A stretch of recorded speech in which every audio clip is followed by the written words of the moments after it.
Welcome to the Laramie Council regular meeting, March 4, 2025. And if you will, join me in the Pledge of Allegiance. I pledge allegiance to the flag of the United States of America and to the republic for which it stands, one nation, under God, indivisible, with liberty and justice for all. City Clerk, if you can call the roll, please. Bowling. Here. Freed. Here. Lockhart. Here. Newman. Here. O'Doherty. Here. Shumway. Here. Behill. Here. Richardson. Here. Cumbie. Here. That's 9 present and 0 absent, Your Honor. Thank you, City Clerk. Next, we will go to public comment on non-agenda items. If there's anyone in the audience wishing to make public comment, please come to the podium. Seeing none, Vice Mayor, if you will please set the agenda. Thank you. I move that the agenda be set as submitted. Second. I have a motion by Richardson, a second by Shumway. All in favor? Aye. Opposed? That motion passes.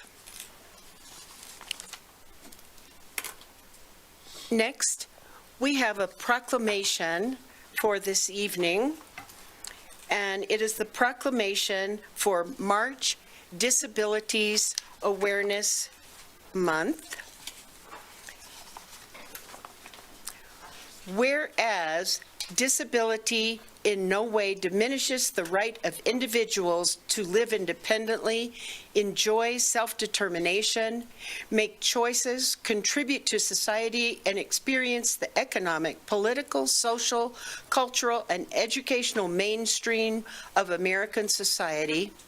And whereas family members, friends, and members of the community can play a vital role in enhancing the lives of people with disabilities, especially when the family and community are provided with necessary support services, and public and private employers are aware of the capabilities of people with disabilities to be engaged in competitive work in inclusive settings, and whereas the goals of this city include providing individuals with disabilities the opportunities and support to make informed choices and decisions, live in homes and communities where they can exercise their full rights and responsibilities as citizens, pursue meaningful and productive lives, contribute to their family, community, state, and nation, have interdependent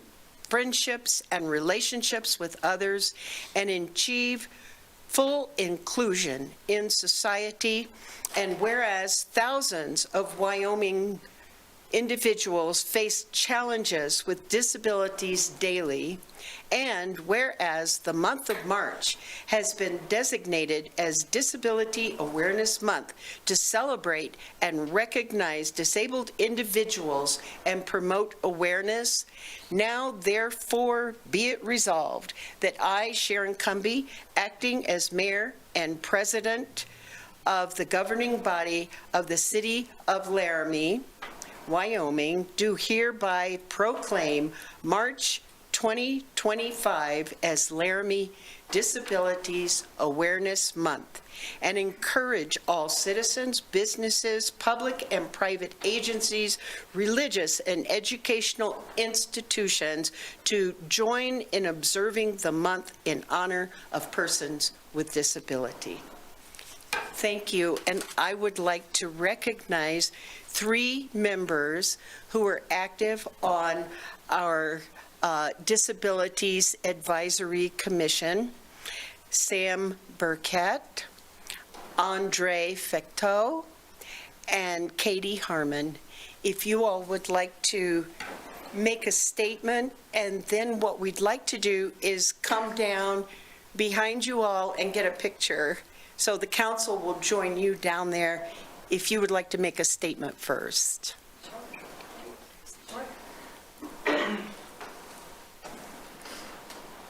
Thank you, Mayor and councilors. As always, we're so grateful that every March you guys take the time to recognize community members in Laramie with disabilities, and it's our honor as a commission to, our work, of course, is always focused on spreading awareness and increasing accessibility in the Laramie community, but for this month especially, to get to connect in the community in even more ways.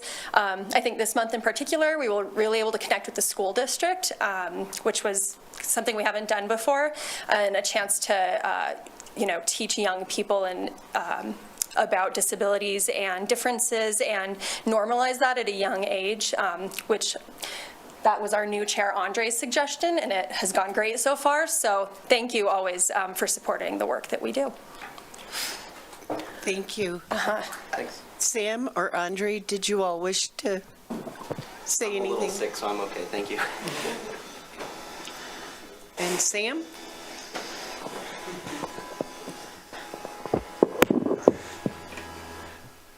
Okay, well, This month is not just about people with disabilities. I want to say that this may be about your security worker at basketball games. It's also about your custodians at the University of Wyoming. It's also about your fast food workers as well, who are who struggle regularly to get paycheck to paycheck. And we have to recognize those as well in the disability community. And those don't get as much recognition as it should, but it's also about those group of people too, because that's what really helps build the working class of the citizens of Laramie, Wyoming. thank you very much, Sam, and thank you, Sam and Katie and Andre, for the work that you do. We're going to come down there and join you for a photo.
City Manager, do you want me to introduce the next one, the presentation, or would you like to do that?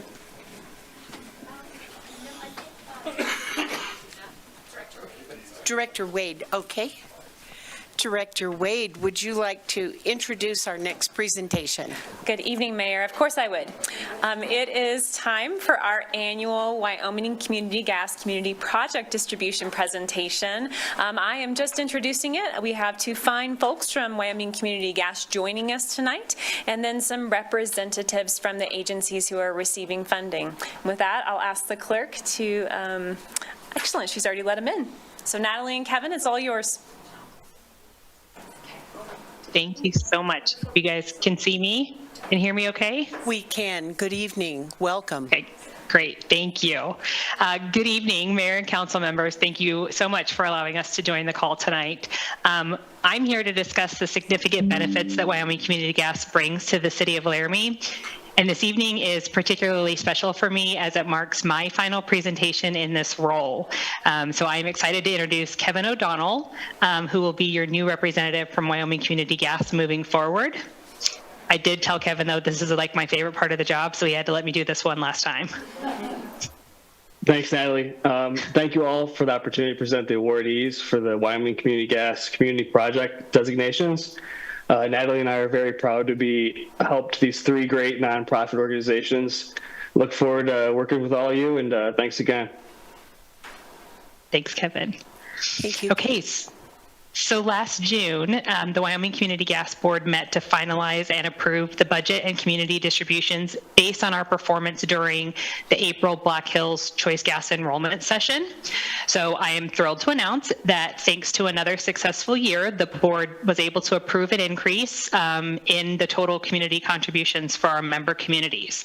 So as a result, the city of Laramie's distribution totaled $26,599.28, which is almost $900 more than last year. And then did some quick math real quick. So over the past 10 years, Wyoming Community Gas has contributed more than $223,000 to the city of Laramie. So this year, the city has generously decided to split the total distribution among three outstanding organizations: Interfaith Good Samaritan, the Downtown Clinic, and the Laramie Soup Kitchen. Each organization will receive a check for $8,866.42 bringing the total contributions to almost $75,000 for each organization in the last 10 years. So as Jen pointed out earlier, I think we have representatives from these organizations that I would like to invite up to share with you all on how this funding will help support their efforts. And I said this year I would make sure and invite Josh from Interfaith Good Samaritan, if he's there, to go first, because I always ask him to talk last. So you're on the spot, Josh, if you're there. And Natalie, Josh is not here today. Yeah, I wrote that note. Kevin, you'll have to remember that for next year. Okay, so then we will go to, is Pete there from the clinic?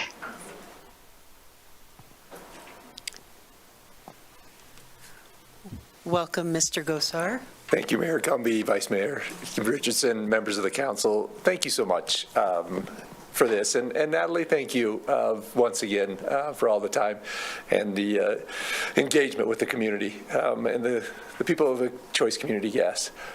For us, these are life-giving funds. Last year, for the first time in our history, we went over 3,000 in-clinic appointments, 3,100 in-clinic appointments, 4,200 prescription medicines worth $525,000 to this community. So when the 8,000 and some big change comes by, we're going to take that and maximize it. I think the one statistic that brings it back to me, we saw one new person every single day last year at the Downtown Clinic, one person below 200% of the federal poverty level without health insurance in our community. This makes a real difference. And so thank you all. I am proud to live in a community that cares so much. I am so grateful to you all. Natalie, I'm grateful for the work that you do. Fair winds and following seas. And Kevin, it's nice to meet you. Thank you all. Thank you. All right, and then I saw Ted there, so we'll have him come up. Welcome, Mr. Creamer. Thank you so much, Mayor and honorable council members. It's always a pleasure to be a part of this every year. It's interesting, the statistics I was going to share with you, Natalie's already shared. So it's really incredibly impactful. So $75,000 over the last 10 years. Some statistics about us is that for the second year in a row, we've served about 50,000 meals, 30,000 of those being hot served. And so that's pretty substantial. We try to address needs wherever we can, and we feel like we're meeting those needs a lot of the time. So we really appreciate support like this. We're always really grateful of this opportunity to receive these funds. It's sad to see Natalie go as well, but yes, Kevin, it is good to meet you. And I think the other piece that I wanted to share is that we also, it's not just about those meals, that the Soup Kitchen's able to do so much more. And one of those big things is share with so many other organizations across the community. So we just finished up the numbers for 2024, and we shared 50,000 pounds of food with other organizations. So it's a new record. We're hoping to hit an even higher record this next year because we really want to share those resources. So, but funds like this help us make that possible. So we really do appreciate them. Thank you, Ted. Thank you. Thanks. So I just have one final thing I'd like to just say, which is that, we do have the selection period coming up. It's going to start on April 3rd, Thursday, April 3rd, and end on Wednesday, April 23rd at midnight. So for customers who are eligible to make a selection this year, be on the lookout for that Black Hills enrollment packet that comes in the mail. And if you happen to sign up with Wyoming Community Gas last year on a 2-year deal, you should get a little postcard reminding you of that as well. So be on the lookout for those.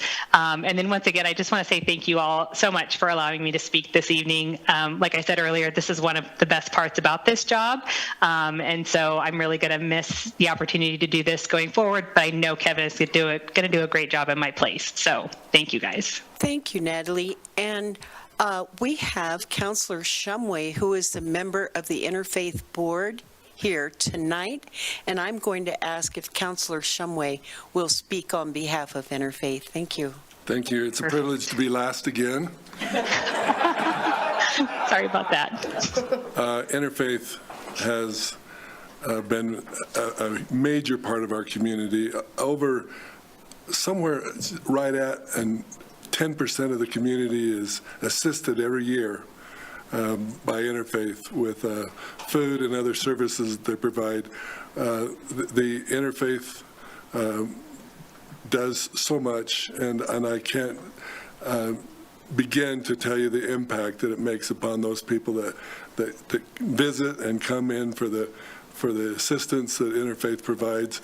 And we certainly appreciate, not only as Soup Kitchen does, but how Interfaith also shares with the resources that they have with other groups within the community. 3 great organizations, and it's proud for us to be able to continue to recommend them for assistance from Community Gas. Thank you to Community Gas for all that they do, and thank you, Mayor, for letting me speak in behalf of Interfaith. Thank you, Counselor. And I just want to say, Natalie, thank you. And Kevin, we look forward to working with you. And thank you very much to the 3 organizations that really provide core services to our community. It makes a huge impact and difference on the health and well-being of our community, and we thank you very much. Thank you.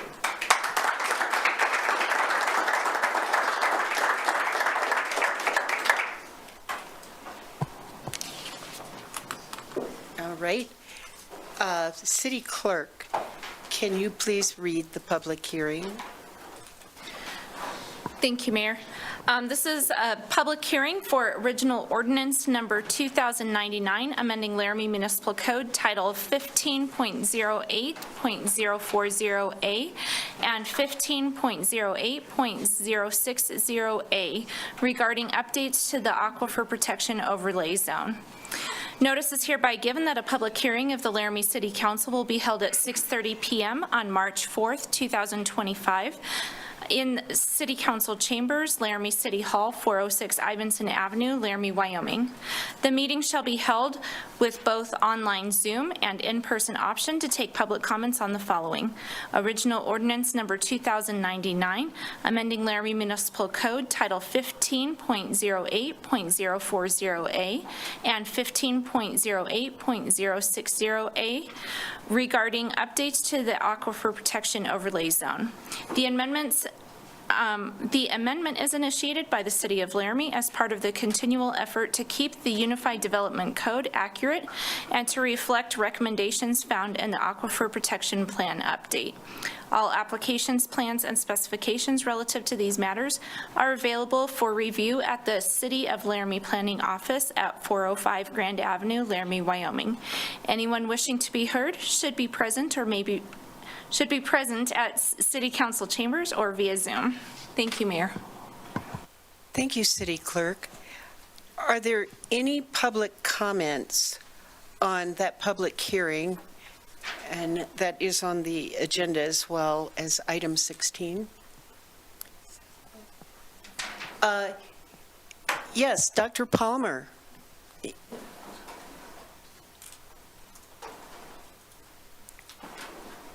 Take your time. No, that's okay. I don't have my staff. It is a gift to be here with people who take our life here seriously. So I will be brief, but I've cared about the aquifer for years, in part because we began in like 40 years ago, so to buy a cabin up in Albany, and there were some horses upstream, and then our well got polluted downstream. So I have a living history of the issue, and I care deeply about the aquifer, and I will again be brief. Again, I'm Sally Palmer, 715 South 11th. I forget to introduce myself, but one of the things I taught when I taught religion and science was that there's intended consequences, everything is a consequence, and then there's unintended consequences. So when we deal with the partnership between city and county, it's like some of us live in the city, some of us live in the county or have lived in the county. It's like with the partnership, we can keep water for people like my 6-year-old grandson. So thank you for taking this issue to your hearts, because it is about our common future. And I could say more, but you have more business. Thank you.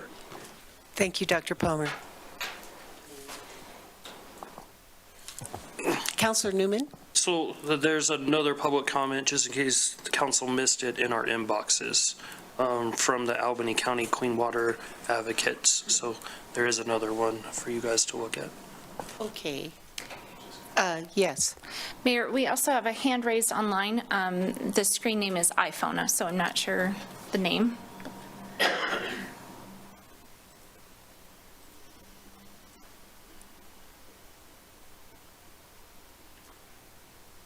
Are you going to? I've sent a request.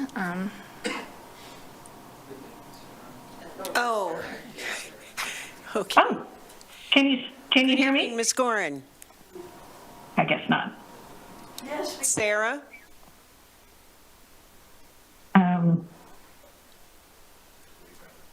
Sorry. Sarah, we can hear you.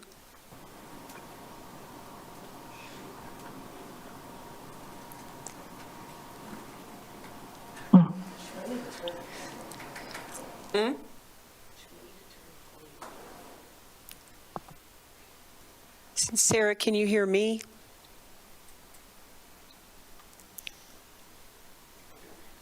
I'm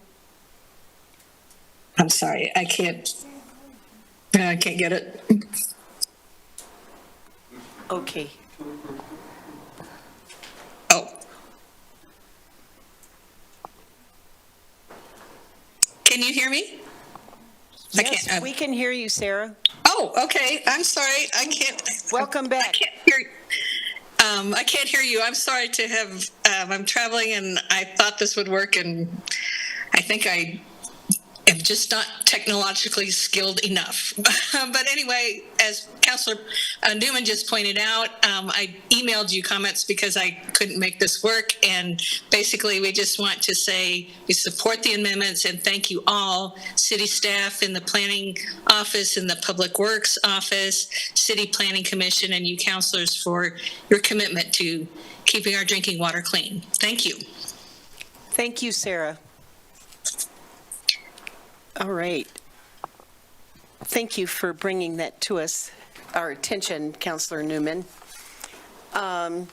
Next, we'll move to announcements, and I have one, and then... Go ahead. We do have one from Parks and Rec when you're ready, Mayor. Okay, I'll start with one. As our community knows, on Saturday evening, February 28th, during a the response to a structural fire.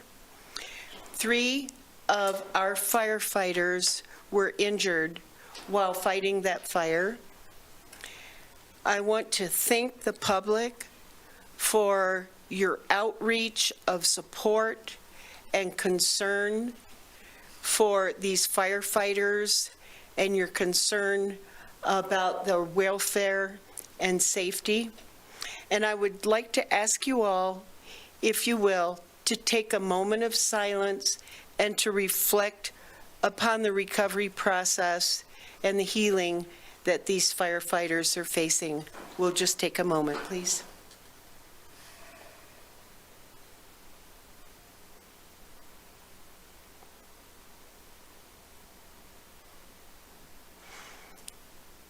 Thank you very much, and thank you to the firefighters for your courage and your service and your bravery.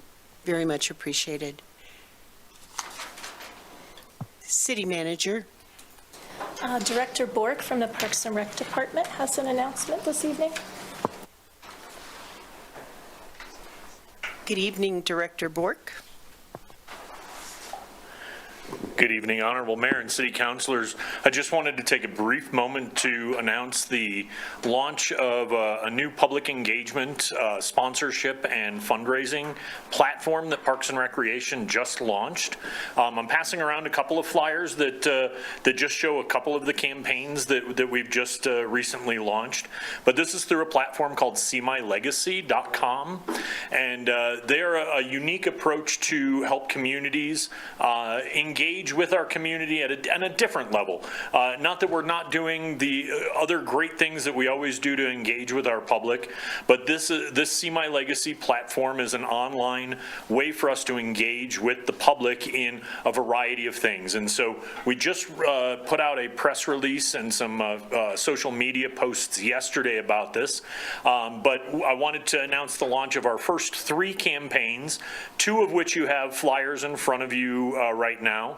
The first is offering and seeking sponsorships for our Freedom Has a Birthday 4th of July celebration, which obviously I know I will see all of you out at this 4th of July.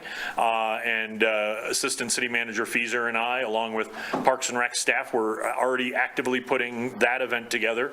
This is another opportunity for the public to sponsor everything from individual families, small businesses, all the way up to our bounce house kids zones and different stages.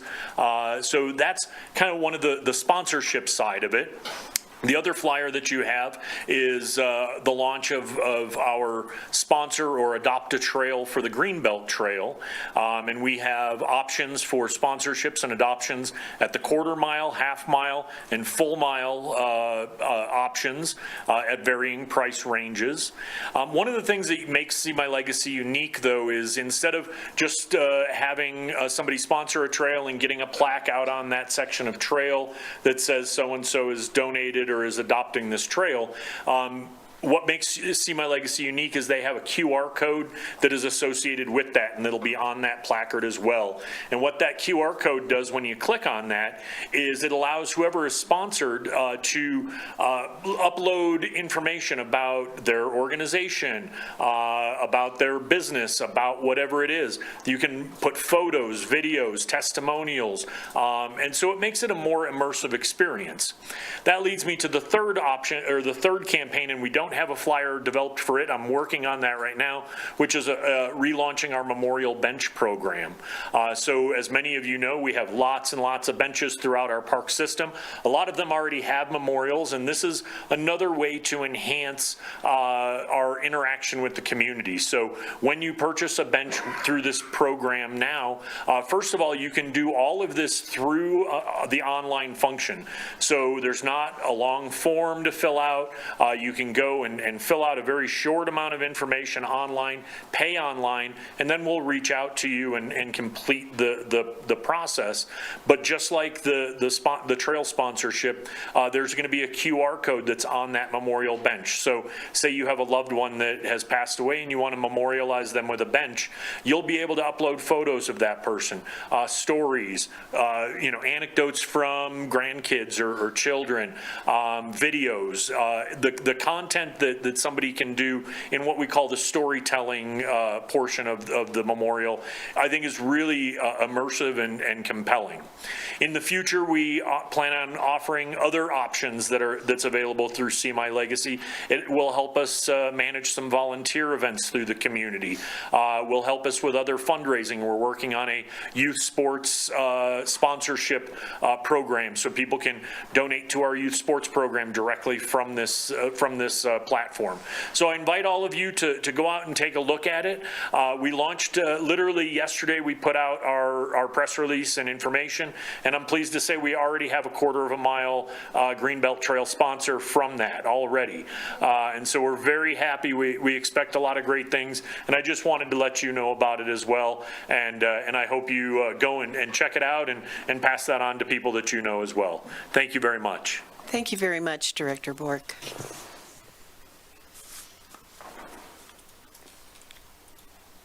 Any other announcements?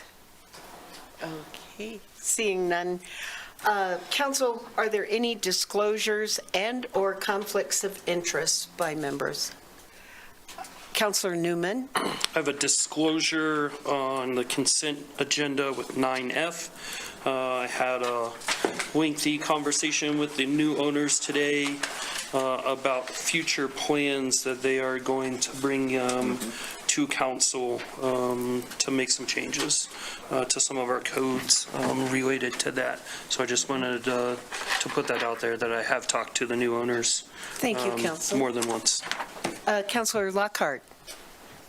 I met with them yesterday about something else, but they asked me the same thing. I'm sure they talked with Councilor Newman about, so I'm looking forward to getting some clarification on some of the items that they'd like to discuss. Thank you, Councilor Lockhart. Any other? Seeing none. Vice Mayor. Thank you. I have lost my place. Did you find it? I can go ahead anyway. There we go. I move that the consent agenda be approved and that each specific action on the consent agenda be approved as indicated. Second. I have a motion by Richardson, second by Freed. City Clerk, if you can call the roll, please. Bowling. Yes. Freed. Yes. Lockhart. Yes. Newman. Yes. O'Doherty. Yes. Shumway. Yes. Behill. Yes. Richardson. Yes. Cumby. Yes. That's 9 yeses and 0 nos, Your Honor. Thank you, City Clerk. That motion passes. And moving on to the regular agenda, item 11, Councilor Vigil. Thank you, Mayor. I move to award the bid for the Thornburg Drive Alleys Priority Replacement Project to Oftedal's Construction Incorporated of Casper, Wyoming in the amount of $3,090,653 with a contingency of $309,147, and to approve Resolution 2025-19, amending appropriations for the fiscal year 2025-2026 biennial budget of the City of Laramie, Wyoming, and authorize the mayor and city clerk to sign. I have a motion by Vigil, second by Newman. Welcome, Director Webb. Good evening, Mayor, Council. So the Thornburg Drive Alley project includes 2,600 feet of replacing water line and 700 feet of sanitary sewer line. We talked about this project a month and a half ago, and about how difficult the constructability is going to be, which I think is reflected in the bid price we got. We did get two bids, one from Oftedal Construction, one from, we call MSI, Mechanical Systems Incorporated. Both very good companies. Oftedal Construction was the low bidder, And I did want to say that last time we talked about this project, we had a public meeting back in July, and some of the counselors asked about future outreach in the neighborhood. So after bid award, we will get with the contractor, figure out a schedule, and there'll be more outreach going out to everybody in the neighborhood there that's going to be affected by the project. We're going to be working closely with the neighborhood there throughout the entire project. Because of the difficult constructability, we're allowing through the contract a two construction season build.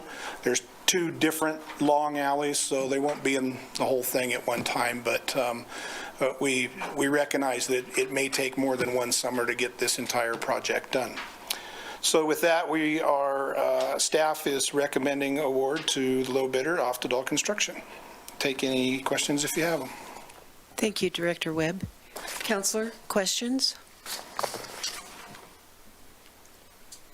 Seeing none, are there any public comments on this agenda item? Seeing none, I return to council. Any comments? Councilor O'Doherty. If I recall correctly, this is for the public's information that this alley is very narrow, and so that's why it's going to be very expensive compared to some other projects, but to dig very carefully, so it's a big deal. Thanks. Thank you, Councilor. Other comments? City Clerk, if you can please call the roll. Bowling. Yes. Freed. Yes. Lockhart. Yes. Newman. Yes. O'Doherty. Yes. Shumway. Yes. Vigil. Yes. Richardson. Aye. Cumby. Yes. That's 9 yeses and 0 nos, Your Honor.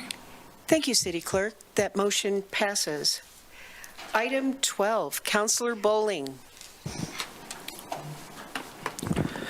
I move to approve Amendment 2 to the Professional Services Agreement with Tri-Hydro Corporation to perform construction management and contract administration services for the Thornburg Alley Priority Replacement Project in the amount of $285,250 and a contingency of $28,750 and authorize the mayor and city clerk to sign.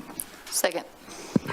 I have a motion from Bowling, second by Richardson. Welcome back, Director Webb. Thanks, Mayor, Council. So Tri-Hydro completed the design and assisted with bidding services on this project. They're very familiar with the project, obviously. This amendment to their contract allows for construction management and construction administration services during the project. So if you have any questions on this one, I'd be happy to take them. Council, are there any questions? Vice Mayor Richardson. Thank you. This is kind of a question more broadly. Would we ever, I guess, hire our own construction management person within the city? Or is it when we come to these more kind of complex projects that those things hire? Is there a reason we don't have a construction management person in-house, I guess, is a question that I'd never thought about before until I saw this. Mayor, Council, on a lot of the projects, especially the smaller projects, our staff does handle that a lot of times. This is, obviously, it's a large, complex project, and you'll see that we normally do the CMCA on that. It's a full-time job. I mean, there's a guy out there all day long, and we don't have people to be out there watching them all day during the construction management, counting loads, watching the way things are installed. Our engineering division does have an inspector that goes out and inspects, but he's all over the city. And then our engineering group is also administering both of these contracts and overseeing these contracts from a higher level. But the actual construction management and contract administration is very, very time consuming, especially on these larger, more complex projects. So we don't have the staff to man all the different projects that we're doing at one time. Thank you. Hope that helps. Yep, that's very helpful. Thank you. Thank you for that clarification. Councilor O'Doherty.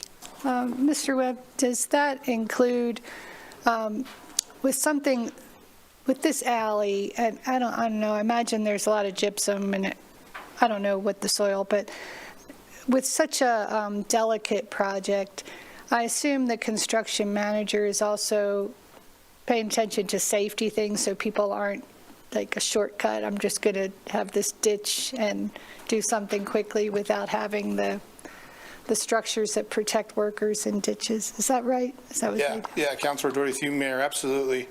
Like I said, they'll have somebody on the site pretty much the entire time they're there working, and those are absolutely things they'll be looking for. Safety. They'll also be helping communicate with the residents there and ensuring that we keep the residents out of that area also. So absolutely a big part of the job is the safety aspect of it. Thank you. Councilor Lockhart. Thank you, Mayor. Thank you, Director Webb. Quick question. So could you explain, maybe in layman's terms, what the personnel from Tri-Hydro are going to be doing that maybe the personnel of Oftedal aren't doing, since they're working together? Sure. You know, you got a construction company, and what does Tri-Hydro do that Oftedal's not doing for the project? Sure, yeah, Mayor, through you. So Oftedal's doing the actual construction, right? They're going to be out there digging the holes, digging the trenches, putting the pipe together. Tri-Hydro is to ensure, they're working for us to ensure that that's done per the specifications and per DEQ regulations. So it's oversight. It's really what it is. Yeah. Any other questions? Are there any comments from the public on this agenda item? Seeing none, I return to council for comments. Any comments? City Clerk, if you can call the roll, please. Bowling. Aye. Freed. Yes. Lockhart. Yes. Newman. Aye. O'Doherty. Yes. Shumway. Yes. Behill. Yes. Richardson. Yes. Cumby. Aye. That's 9 yeses and 0 nos, Your Honor. Thank you, City Clerk. That motion passes. Item 13, Councilor O'Doherty. I move to approve Amendment Number 8 to the Professional Services Agreement with DOWL in the amount of $200,000, and to approve Resolution 2025-20, amending appropriations for the fiscal year 2025 to 2026 biennial budget of the City of Laramie, Wyoming, and authorize the mayor and clerk to sign. Second. Second, I have a motion by O'Doherty, second by Richardson. Director Webb. Yeah, Mayor. So Dow is our CMCA out on the North Tank project. The contractor out on that project has gone, as of today, 375 days over schedule. So at Dow's, we paid Dow through the end of what should have been the schedule. So they now need more money to stay on site. That 375 days at this point has resulted in us holding back $843,750 in payment as liquidated damages.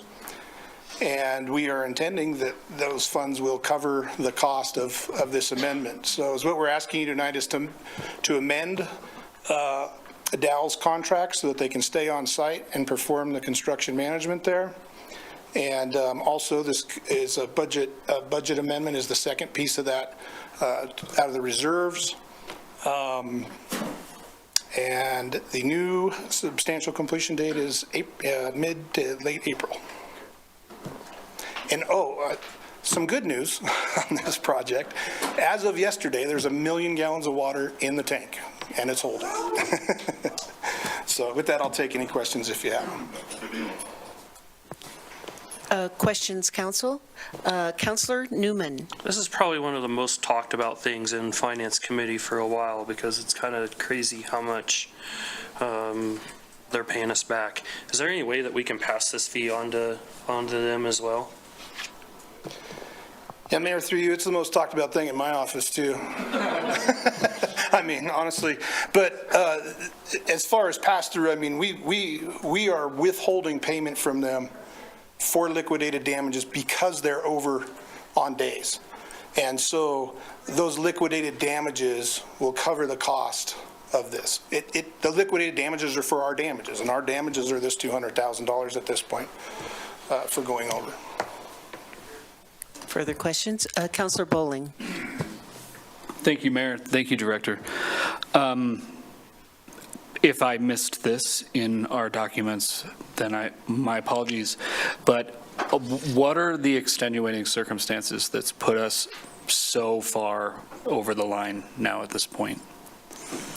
Yeah, Mayor, through you, from staff's observation, we believe it was really a lack of coordination by the contractor regarding his workforce and material ordering. And a lot of that was at the beginning of the project, and now it's catching up with them. Thank you. Further questions? Councilor Chamoy. Thank you. Just a quick question. Thank you, Mayor. Quick question. Obviously, there's a contingency fund. Has both sources been used up, both the project and the contingency, and so that we have to go take this measure? Yeah, Mayor, through you, that's correct. That's why we're asking for the budget amendment. The full project funds have been expended. Councilor Freed. Yeah, thank you, Honorable Mayor. Thanks, Director Webb. My only question is, do we have, this might be for City Manager too, like a database where we keep track of contractors like this? People leave, memories are short, but just to, make sure that this would be flagged if they bid on future projects, and this would be a consideration. I'm sure that happens, but is there like a portfolio that we keep in the city just to document, in 5 years from now, if we have another big infrastructure project and this company bids, that we can just review that and that's taken into consideration? Yeah, Mayor, through you. Well, within the next few years, we are going to remember. But going into the future, I think absolutely all the documents that we do on the project and that our consultants help assist with are all go into the project file, right? So there'll be change orders that's going to show what happened here. There's all their payment apps reflect that we're withholding payment and why we're doing that. There's the documentation on this is incredible at this point, especially on this project. We have multiple funding agencies. WWDO has $8 million grant on this, and then we have I think it's around $10 million in state revolving fund loans. So that alone requires an immense amount of tracking. So not only are we going to remember this, but our funding agencies are going to remember this. Thank you, Director Webb. Thank you. Any further questions? Is there any public comment on this agenda item? Seeing none, I return to council. Any final comments? Councilor Newman. I just want to thank our staff for dealing with this for so long and the amount of paperwork and the change orders and everything that has went into this. So that's it. Any further comment? Thank you very much to the Public Works Division for all the work that you've done on this. City Clerk, if you can call the roll, please. Bowling. Yes. Freed. Aye. Lockhart. Yes. Newman. Yes. O'Doherty. Yes. Shumway. Yes. Behill. Yes. Richardson. Yes. Cumby. Aye. That's 9 yeses and 0 nos, Your Honor. Thank you, City Clerk. That motion passes. Item 14, Councilor Freed. Thank you, Mayor. I move that the Laramie City Council approve the agreement between the City of Laramie and Mead and Hunt for a 10-year strategic public transportation plan in an amount not to exceed $150,430 and authorize the mayor and clerk to sign. Do I have a second? Second. I have a motion by Freed, second by Vigil. Good evening. Good evening, Honorable Mayor, City Council. Before you today is a professional service agreement for the 10-year Strategic Public Transportation Plan. As I take you back a little bit, in 2023, the City of Laramie applied for and was subsequently awarded a transportation planning grant through the Wyoming Department of Transportation. That grant's going to support a study that will evaluate what public transportation we have in effect now, and what gaps are there, and what sustainable options we could put in place to have public transportation into the future. City staff released an RFQ, request for qualifications, in December 2024. We did put that out both locally as required by state statute. We also put it out regionally and nationally through our Quest CDN platform, which goes nationwide. We received 2 proposals, one from a firm out of New York and one from Mead & Hunt that has firms all across the country, and the firm that's going to be doing the work for us is located in Denver, Colorado. We interviewed, selected the prime candidate unanimously, and right now before you, staff is recommending that you approve the agreement between the city and Mead & Hunt for $150,430, I think. I apologize for that. I don't have the number in front of me. And we can hopefully get this project done and finished within the grant guidelines, which are December of this year. I'll be happy to answer any questions you may have. Thank you, Assistant City Manager. Are there any questions? Councilor O'Doherty? Do we have this money in hand? Because if the YDOT loses a lot of their funds, will we still have this? I'm going to defer that to the city manager. Mayor and Council, the source of these funds is Federal Highway Administration. YDOT is the pass-through agency at the state level administering the funding. We've been in close contact with them throughout the last 60 to 70 days as we've put out the request for proposal, and we've had no indication from them that that funding at the federal level will be pulled back or remain on some indefinite pause. So we are going under contract. With that said, there is a clause in the contract that availability of funds is an important aspect of this project getting underway. So if you're sort of leaning toward the stability of the funding, that answers that. Do we have the funds in hand? No. We will, once we get under contract, we will issue drawdown requests against the grant for reimbursement of city expenses. But the grant has been awarded and is, so far as we know, intact at this point.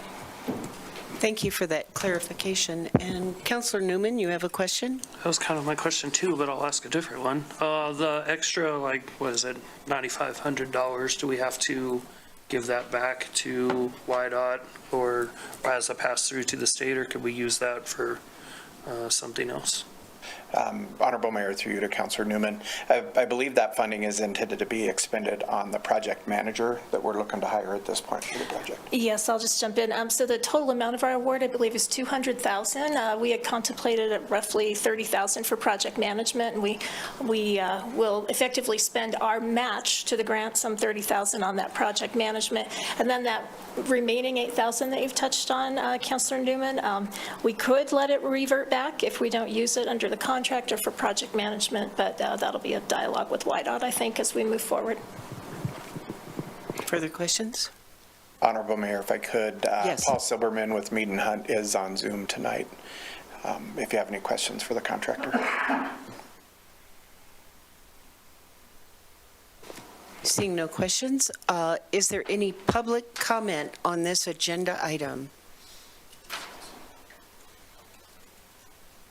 Seeing none, are there any comments from councilors? Councilor Lockhart. Thank you, Mayor. I think this ties into one of our goals for City Council is public transportation needs. And so I'm pretty excited to find out the gaps that they find and that what we've talked about also as a team to see how we can make this work. Thank you. Councilor Newman? And just to restate, this is a grant, so it's not any extra money out of our budget too, so we might as well use it. And I just want to say this has been a project that has been in the works and that we've been working on for a couple of years. The first step that was required was the reinstitution of the Transportation Authority. And with that done, it allowed us to qualify for the grant. And then our city manager's office worked on that, and we received that, and now we're able to move forward. And it is a part of our goals, and I think this is an exciting next step. So, Councilor Vigil. Yeah, thank you, Mayor. I'm really excited for this. And it sounds like, Mead and Hunt, they have experience with the rural West, and I think as often as we can, we should be contracting out to businesses and organizations that have that in mind. Thank you. Any further comment? City Clerk, if you can call the roll, please. Bowling. Yes. Freed. Aye. Lockhart. Yes. Newman. Yes. O'Doherty. Yes. Shumway. Yes. Behill. Yes. Richardson. Yes. Cumby. Yes. That's 9 yeses and 0 nos, Your Honor. Thank you, City Clerk. That motion passes. Item 15, Vice Mayor Richardson. Thank you, Mayor. I move to approve Resolution 2025-21, amending the fiscal year 2025, fiscal year 2026 biennial budget of the City of Laramie, Wyoming, and authorize the mayor and city clerk to sign. Second.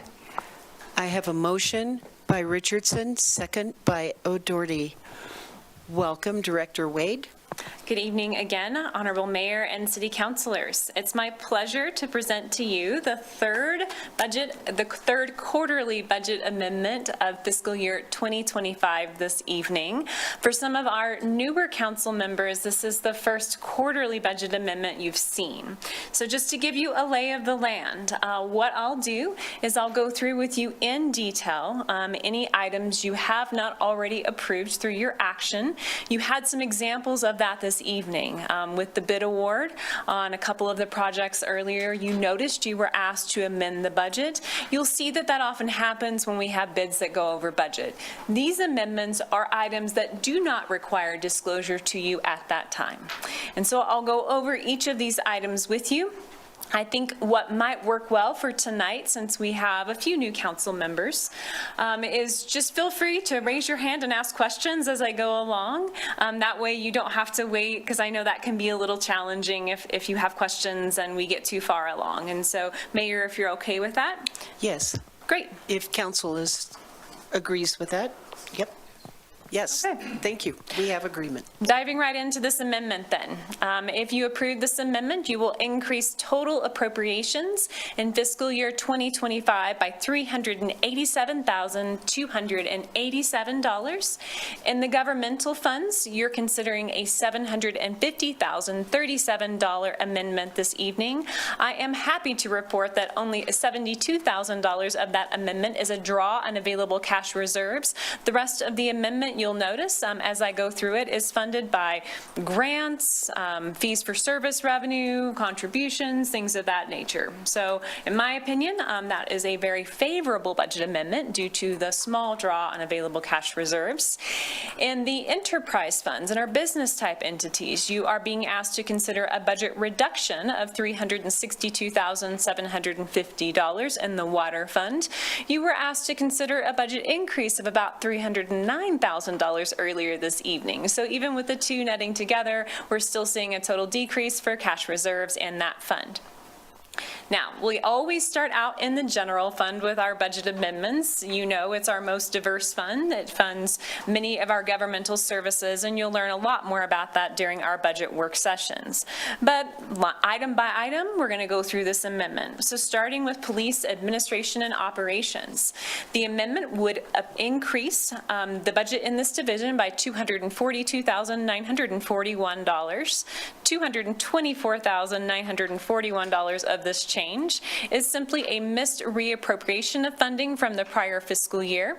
The council before you approved the fiscal year 2025 budget reappropriation amendment in October, and this item was simply left off. The budget team was informed that these police cars were purchased. They were indeed purchased, but the upfitting had not yet been received. So we need to pick up these upfitting costs that were budgeted in the previous year and roll them forward. That's what we call reappropriation or rebudgeting.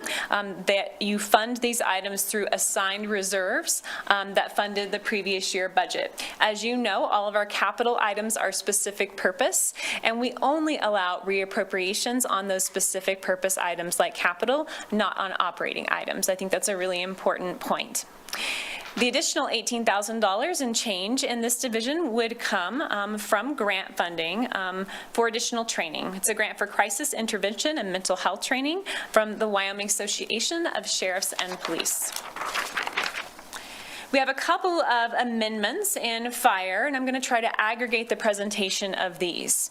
$85,000 in fire administration, $30,000 in fire operations, and $5,000 in fire prevention. Each of these amendments is offset by additional revenue beyond the forecasted amount. The largest increase, $85,000, is for wildland firefighting, and so we have variable wildland activity from year to year. This was a large year, and the amount of overtime expenditures that we incurred exceeded the forecasted revenue estimate and, of course, the overtime budget. So we need to amend for that item. The same comments are true for these next two items, the $30,000 and the $5,000, except these items are related to increased activity and special events overtime for fire employees.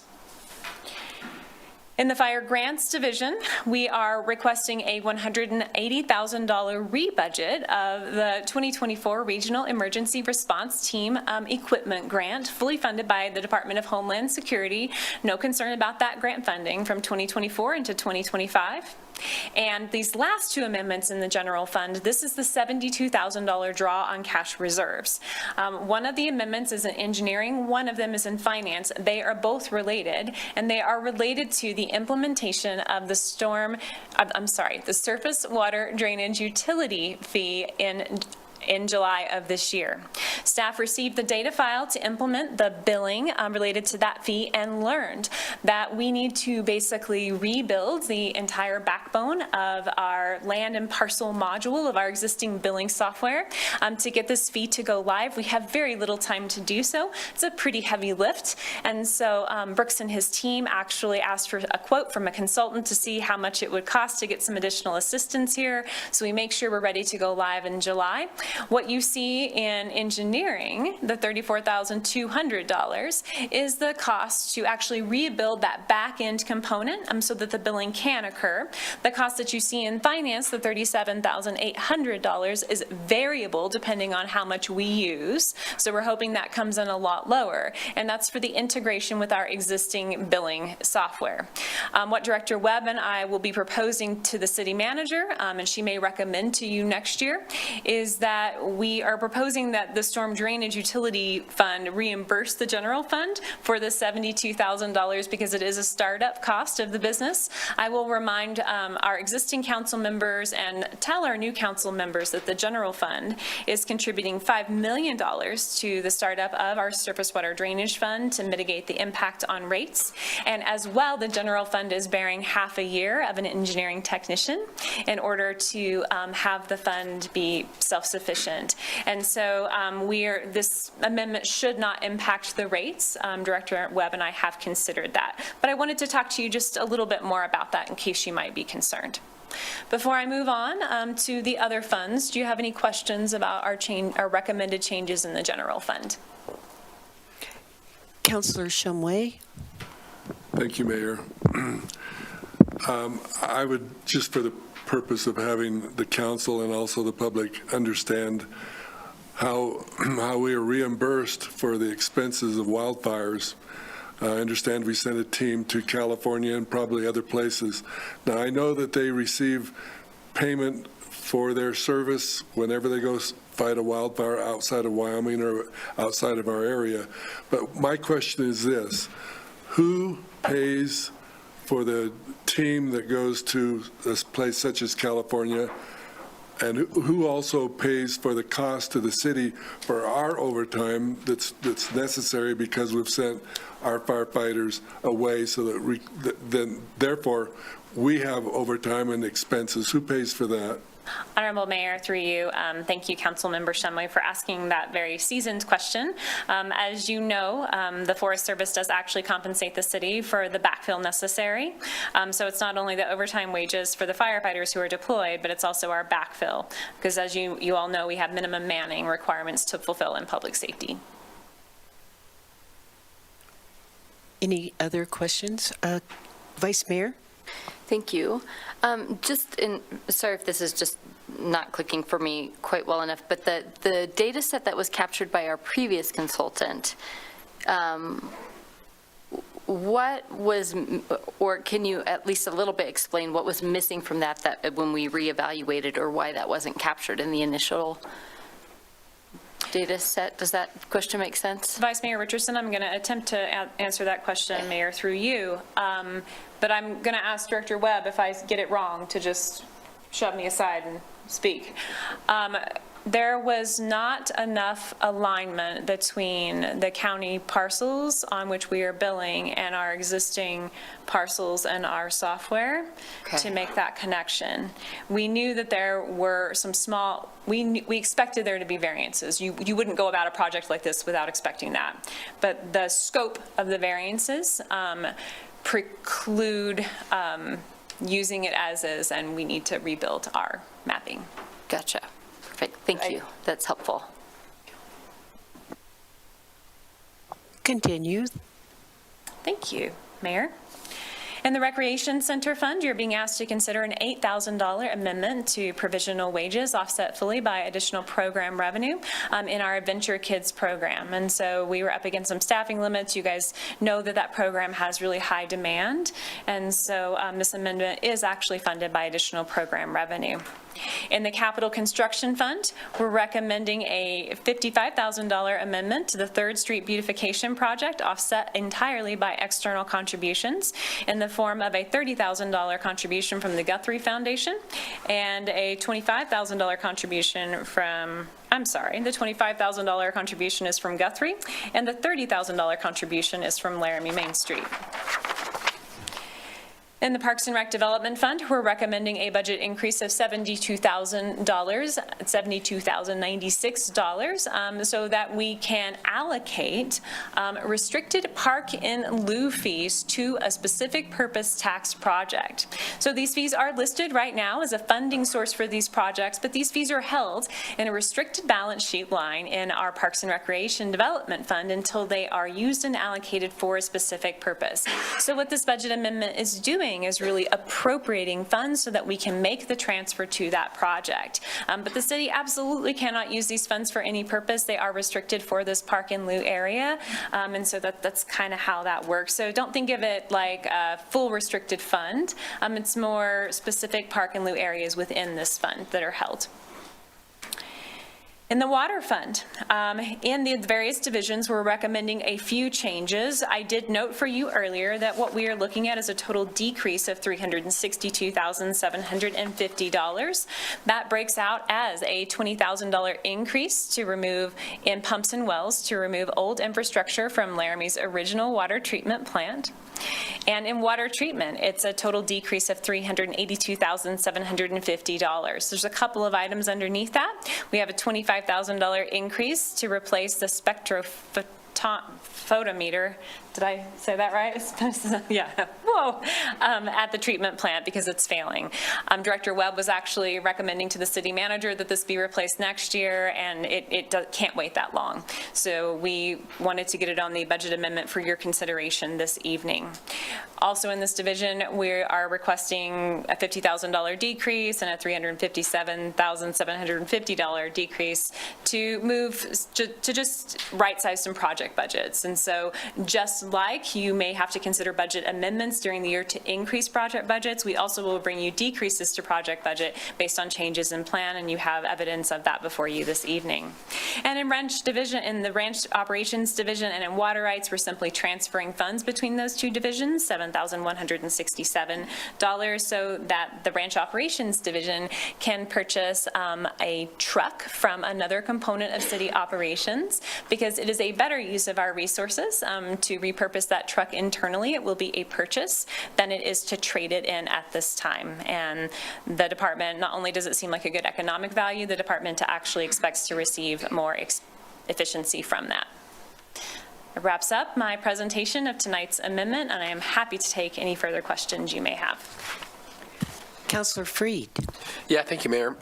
Thank you, Director Wade. This is really helpful as a new council member to hear you walk through this. I really appreciate it. And kind of a broad question, but every quarter, I mean, we should expect to see changes because budgets are fluid, and you know, maybe for myself and the big picture or people in the community that, you know, you make a budget and you have an expectation to spend all this money, but things change and a lot can happen in a quarter. And so is this kind of traditionally what we will see in the quarters to come? Is there any trends that you've noticed in this quarter that, you know, stick out to you? Honorable Mayor, through you, that's a very good question. So I do agree with your statement that it is normal for budgets to change. I think you really have to take the substance of each amendment and evaluate it separately, because this amendment, if it were funded entirely by cash reserves, you might feel differently about it than an amendment where really we have a decrease in cash reserve, we're benefiting in cash reserves, and most of it's funded by grants and loans. And so I would encourage the council and members of the public, as we do internally, to look at the substance of each amendment separately. And in terms of the dollar amounts, I can't give you a good comparison there, because we might have a large grant and it could make the dollar amount much larger for the amendment, but I would say I consider this one to be fairly indicative and on the very low end of impact to our available cash reserves. Thank you. Further questions? Councilor O'Doherty. So in the water treatment plant, the big decrease was for the external ventilation low-level tank project. Since that's such a big difference and it's being delayed till fiscal year 2028, could we just get a little more about that from Director Webb, if you don't mind, Mayor?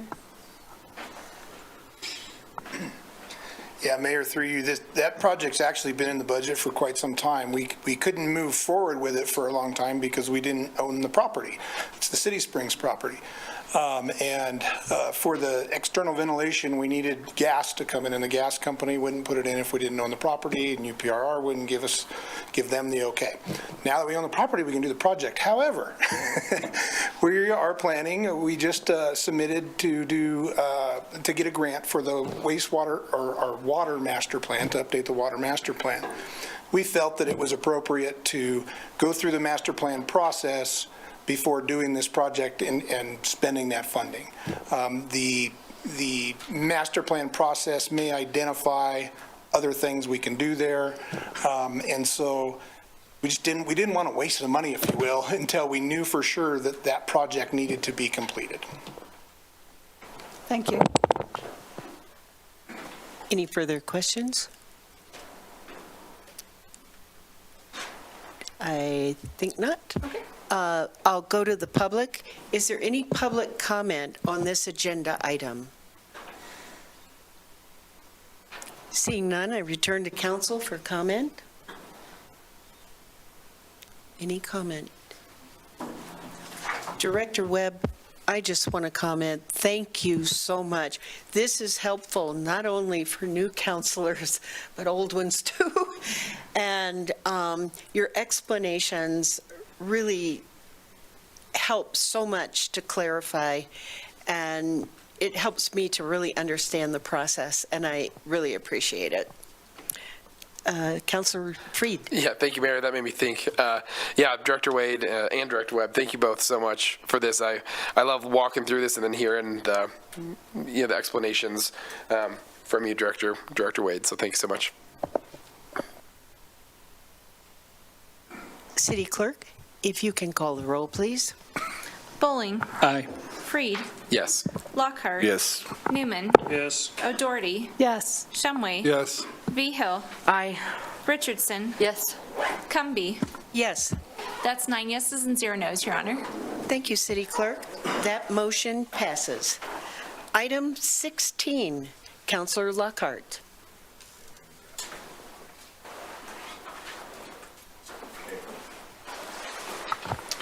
I move to approve original ordinance number 2099 on second reading, amending Laramie Municipal Code Title 15.08.040.a and 15.08.060.a regarding updates to the text for the Aquifer Protection Overlay zoning as shown in the ordinance attachment in accordance with findings of fact and conclusion of law. I have a motion from Lockhart, second from Newman. Good evening, Director Tini. Good evening. As noted, this is the second reading of the Aquifer Protection Overlay Zone. I am going to keep it very brief. You had no questions during first reading. I am available for questions. As a reminder, this is just amending the text of this section. This isn't amending the boundary or anything like that. There is a map at the end that's part of the text that we'll be amending, but it's just reflecting changes already made. And so with that, I'd be happy to take any questions. Councilors, any questions, please? Seeing none, is there any public comment on this agenda item? Seeing none, are there any comments from council? Councilor Bowling. Thank you, Mayor. Just to reiterate the comments made during the consent agenda by members of our public, just want to thank Director Tenney and all the city staff for making sure that our water is clean and safe. City Clerk, can you call the roll, please? Bowling. Sorry, Councilor Lockhart. Thank you, Mayor. I just want to thank the city staff that goes through all these very long, and I mean, we're trying to read it ourselves, let alone them going through and making amendments and text amendments to make it better understood and for current and future use. It's mind-blowing, so thank you for the tedious work and professionalism. Thank you. Any other comment? City Clerk, if you can call the roll, please. Bowling. Yes. Freed. Aye. Lockhart. Aye. Newman. Yes. O'Doherty. Yes. Shumway. Yes. Vigil. Yes. Richardson. Yes. Cumby. Aye. That's 9 yeses and 0 noes, Your Honor. Thank you, City Clerk. That motion passes. Item 17, Councilor Lockhart. Thank you, Mayor. I move to approve original ordinance number 2100 on first reading, annexing approximately 15.79 acres of property located in unincorporated Albany County, located off of Hilltop Drive and adjacent to the municipal boundary on all sides, based on findings of fact and conclusion of law. Do I have a second? Second. Motion by Lockhart, second by Newman. Good evening, Ms. Dixon. Good evening, Honorable Mayor and City Council. The item before you this evening is the annexation request for the Hilltop parcel, also commonly known as W Hill, accessed by Hilltop Drive. The request includes both annexation and rezoning, as land should not be annexed into the city without a zoning designation, and so that zoning application will be heard as the next agenda item. This parcel, owned by Wilco Land LLC of South Dakota and represented by Tom Willis, is currently an unincorporated county island surrounded by the city of Laramie on all sides, and they desire annexation. Tom Willis or one of his associates will be joining us via Zoom this evening. And thank you, Mr. Willis. And so materials that were included in the agenda included the summary sheet ordinance and then the staff report, which compiles all written public comment besides the one that was emailed out to you earlier, and the full annexation report. At the Planning Commission meeting, there were 4 public comments for the annexation, and members of the public also expressed some general concerns about the property, which I will address after going over the statute and general parcel information. So first off, a little bit of background. Wyoming State Statute 15-1-406D prohibits the creation of such county islands, and this annexation would ensure compliance with state law and support effective city planning. The City of Laramie prepared the annexation report, which is compiled on behalf of the applicant to meet these requirements. So under Wyoming State Statute 15-1-402, annexation must meet the following statutory findings. 1, it must protect the health, safety, and welfare of residents. This is achieved by bringing the parcel under the city's jurisdiction, ensuring access to city emergency services, and maintaining city-level standards for infrastructure and safety. 2, the area must constitute a natural, geographical, economical, and social part of the city. As it is surrounded by the city of Laramie on all sides, annexing it would create a more cohesive urban environment. 3, it must be a logical and feasible addition to the city with city services reasonably available. While there are elevation challenges that could impact water and sewer service delivery, the annexation ensures that any development would align with city standards and undergo the necessary engineering reviews. Contiguity, the property must be contiguous or adjacent to the city on all sides. This would meet that requirement and again eliminate that county island. Utility services, if needed, the city must be prepared to issue utility franchises. The franchise companies were contacted as part of the reviews and no comment from them was received. And then all legal notification was completed to landowners and the public utility companies, complying with statutory requirements. Additional notice was also sent out under the requirements of Laramie Municipal Code. Now, just a little bit about the parcel. So if annexed, any future development will have reasonable access to city water, sewer, garbage recycling, mosquito control, and emergency services. Due to the property's elevation, water and sewer service provision might be challenging, and the engineering department will collaborate with the developer if proposals for development are submitted. At this time, we have received no proposals. Financially, the parcel would shift from Tax District 101 to 150, increasing annual property taxes from $603 to $647 based on 2024 assessed values. Development costs and tax revenue are detailed in the staff report, and please keep in mind that since no development has been submitted at this time, those numbers would need to be revisited based on what was submitted. And additionally, should development occur, the city could generate modest revenue through utility fees and property taxes. So while City Council must make their decision with the applicable Wyoming state statutes and city codes, I do want to take some time and address public concerns, which are important for community transparency and input throughout the process.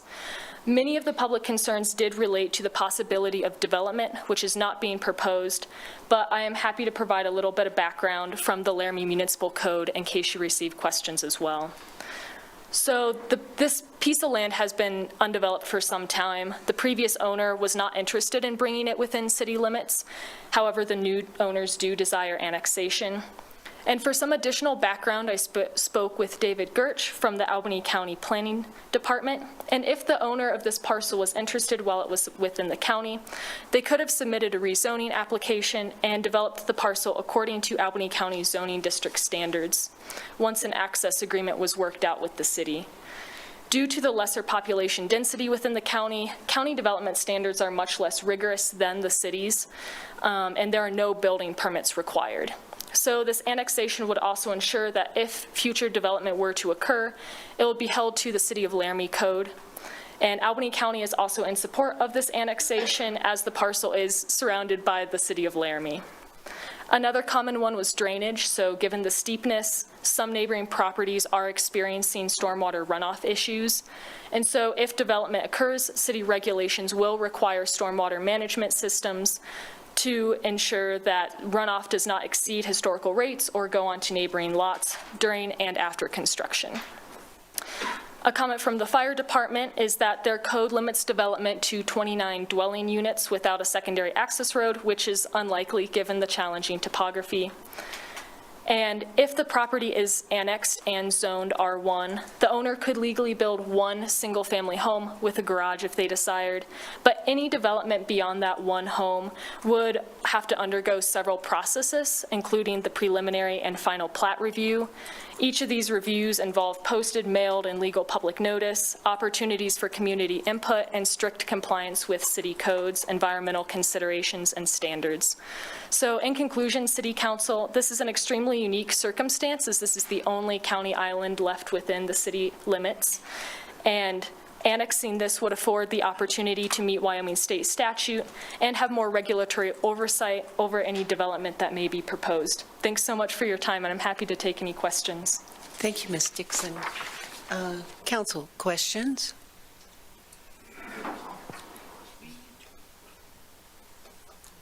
I'll go to public and then come back for comments.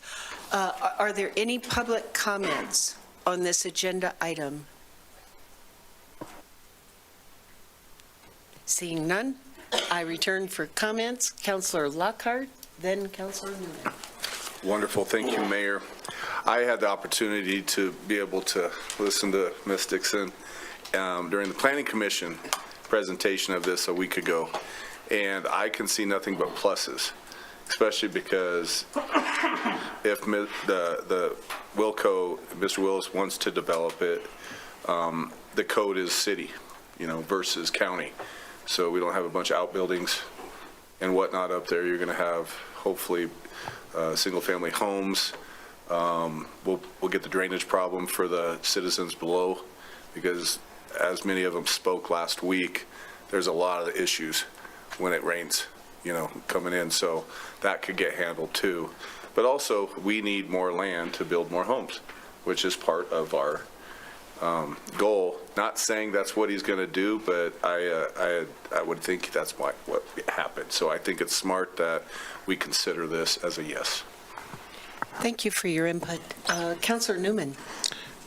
I support any annex that makes sense, and I think this does make sense, as we're violating a state statute and following rules is kind of my thing too. So I will say as well, to the plan that we had to postpone with the county commissioners, I think this is a good reason why there needs to be a plan in place that makes sense for the city's growth and the county's growth, because I'm looking at where this location will be, and streets going into it and out of it don't make the complete sense like they should. So it's just something to think about in the future. But then again, it has to make sense for the county and the city, and I think that's what we're fighting, but I'm for this. Thank you. Councilor Freed. Yeah, thank you, Mayor. I just wanted to make a comment that it was an amazing presentation, Ms. Dixon, and from the Planning Department, and that's why I had no questions. So, thank you. Councilor Shumway. Thank you, Your Honor. We've had our eye on this property now for years and years. It's my opinion that we will never recover the costs of providing water, sewer, and stormwater runoff. This is a very steep hill. As far as I know, there's only one major residence on this hill, and it would be very expensive. I don't know that we'd ever recover the cost, but it does make sense for us to get rid of the island. Thank you. Any other comment? Councilor O'Doherty. I literally have my eye on this property all the time. The antelope, and I would love for it to stay open space, but the fact is, it's, people need a place to live.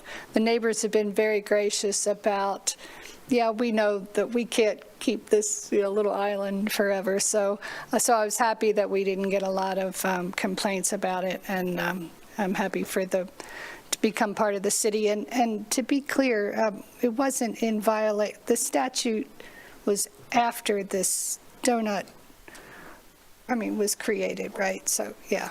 All right, thanks. Further comment? Can I make a follow-up? Yes. Thank you, Mayor. I went and drove this again today. I've been part of Laramie for 30-some years, and you forget it's this big. And there is a lot of wildlife up there, which a lot of the community that spoke last week and sent letters really enjoy that. So if it is developed, there's been a lot of requests to be able to keep part of that for that. It's his property. He can do what he wants, but I would hope that the new owners would take that into consideration to be able to still enjoy some of that.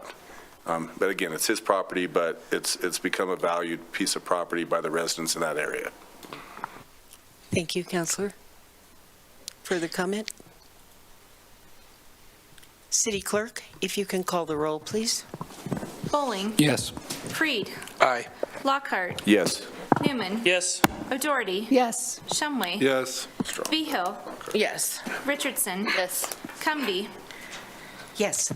That's 9 yeses and 0 noes, Your Honor. Thank you, City Clerk. That motion passes. Item 18, Counselor Lockhart. Thank you again, Mayor.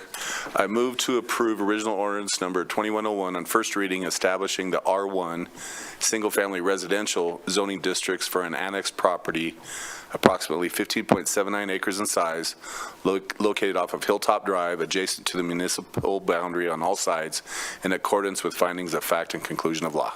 Second. I have a motion by Lockhart, second by Newman. Ms. Dixon? Thank you, Mayor. Nancy, would you mind going to the last slide of that? Thank you. So good evening again, Honorable Mayor and City Council. The next item is that associated rezoning application with the Hilltop annexation, and it proposes rezoning approximately 15.8 acres of the City of Laramie's official zoning map from county not zoned to City R1 single-family residential. As discussed, the annexation rezoning requests are closely linked, and should the annexation be approved, it's necessary to assign an appropriate city zoning designation to the parcel. And as you can also see from the slide, the proposed R1 in yellow zoning aligns with the surrounding neighborhoods, all of which are zoned R1 and consist of single-family residential homes. The proposed zoning is not only consistent with the Laramie Comprehensive Plan, which designates this area as suburban residential, but it also supports broader community goals outlined in the Housing Study and Action Plan and the Thrive Laramie Community and Economic Development Action Strategy. Both plans highlight the critical need for expanding housing quality and quantity in Laramie, and designating this parcel for single-family residential use aligns with the priorities for any potential future infill. Rezoning the property to R1, as we've discussed, would also provide important benefits. So should the property remain under county jurisdiction, it could be developed under county standards.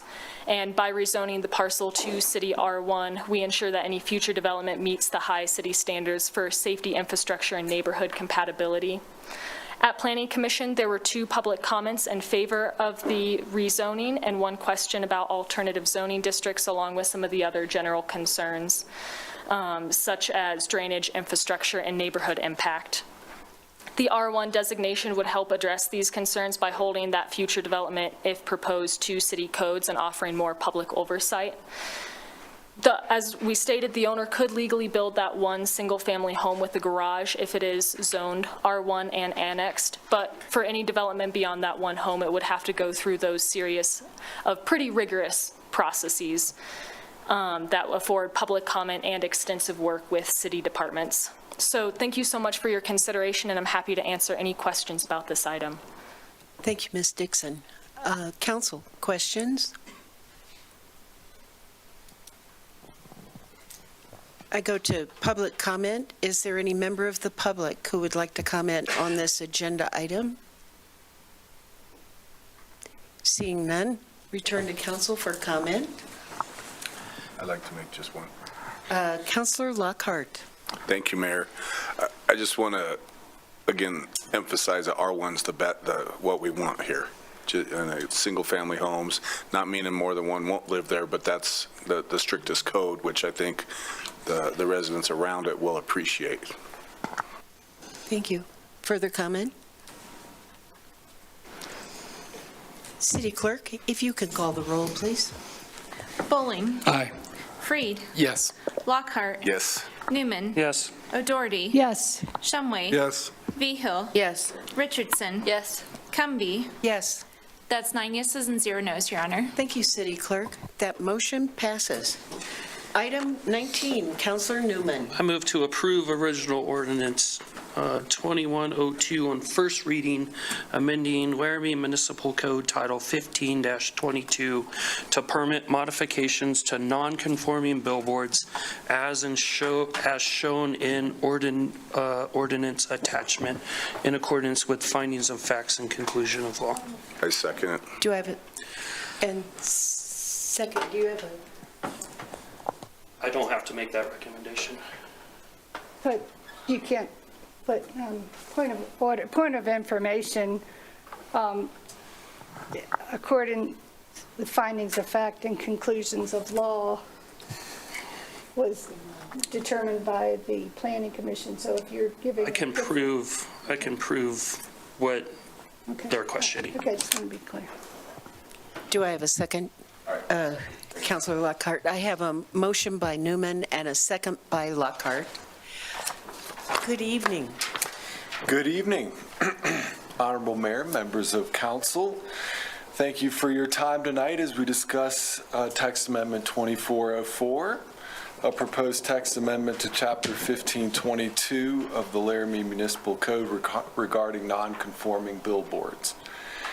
This request, submitted by Lamar Advertising, seeks to modify the city's Unified Development Code to allow for the conversion of existing non-conforming static billboards into digital billboards under certain conditions. Just want to let you all know there are 5 such non-conforming billboards within the city limits. The proposed amendment to the city's nonconformities chapter, which is Chapter 1522, outlines parameters such as billboard size, height, light intensity, and display duration. After a thorough review, planning staff is recommending denial of this request based on findings of fact, legal considerations, and the long-term planning goals of the city. To provide some background, billboards are in fact permitted in some areas of the city, specifically within the I-80 corridor as listed in the Unified Development Code in the signs section. However, outside of this area, they have been considered non-conforming uses since 2009, with the clear intent of phasing them out over time. This policy direction is reinforced by multiple planning documents, including the city's comprehensive plan, the 321 3rd Street plan, and the design or the downtown design guidelines. Each of these plans prioritizes reducing billboard presence outside of the designated corridor I mentioned, the I-80 corridor, to maintain and encourage a visually cohesive and aesthetically appealing community. While Lamar has refined their proposal to include a 1-to-1 replacement ratio, as in take away a static billboard, replace it with a digital billboard, this amendment still directly conflicts with established regulations and code. The fundamental issue here is that permitting digital billboards prolongs the presence of this non-conforming signage rather than working toward their gradual elimination, which is the stated intent of our zoning code. I want to go over 4 primary reasons why staff is recommending denial on this. 1, the proposed amendment weakens the city's longstanding standards for non-conforming uses and contradicts the city's policy of limiting billboard expansion. 2, digital billboards contribute to light pollution, which affects residential areas and alters the visual character of commercial corridors. 3, approval of this amendment could lead to further requests for relaxed billboard regulations, moving us in a complete opposite direction of where we currently stand in our code, in our past planning efforts. And 4, the city's adopted plans emphasize reducing sign clutter and enhancing urban design. Allowing digital billboards is inconsistent with these objectives. The applicant, Lamar Advertising, represented this evening by Megan Getz from Pence and McMillan, has submitted a letter that Nancy handed out to you all in support of their proposed text amendment. The letter was actually addressed to Planning Commission. I have additional copies up here for the public as well, and the letter will certainly be included in second and third reading if this process advances. And I handed out that I included this letter. I'd like to address some of the claims made in this letter. In their correspondence, the applicant asserts that digital billboards are, quote, representative of the times and general industry practice, end quote. However, industry trends do not necessarily align with Laramie's local planning goals, which are clearly stated in the plans I mentioned earlier, the comprehensive plan, the 321 3rd Street plan, and the downtown design guidelines, which all emphasize reducing billboard presence, not modernizing or expanding it. The applicant in the letter also states that focus groups were conducted with businesses and economic development stakeholders, claiming overwhelming support for digital billboards. However, no documentation or summaries of these discussions were ever provided to staff, making it impossible for us to verify these claims. Without clear evidence of community support, the city must rely on its adopted policies, which prioritize reducing billboard clutter and maintaining a visually cohesive streetscape. And I want to mention at this point, too, that the only public comment that we've received regarding this text amendment has been by the applicant themselves, the applicant's representative. Lastly, the applicant's letter stated that staff offered no feedback on parameters such as size and lighting, and did not engage in further discussion beyond recommending denial. However, staff has extensive documentation of engagement with the applicant, including 37 emails exchanged, which covered both this text amendment and a variance application which effectively addresses the very same issue of whether digital billboards should be permitted. Staff communicated early on that this text amendment request was inconsistent with city policies, as well as Laramie's long-term planning goals, which prioritize the reduction of non-conforming billboards, and the proposal remains inconsistent with adopted policies, and staff stands by the recommendation for denial. So essentially, we informed the applicant from the very start that we as staff were going to recommend denial. We had no basis to recommend approval of this type of text amendment. The applicant was aware of this from day one. We did the best we could to guide them to this point, the process which takes us to a decision by the body that would either recommend this to be approved and adopted into our ordinance or not. And here we are. At their February 10th meeting, the Planning Commission recommended that this body deny this text amendment with a vote of 6-1 with no commissioners absent. The commission's decision was based on the analysis outlined this evening, emphasizing the amendment's conflict with Laramie's long-term planning goals, zoning regulations, and community aesthetic priorities listed in the previous planning documents.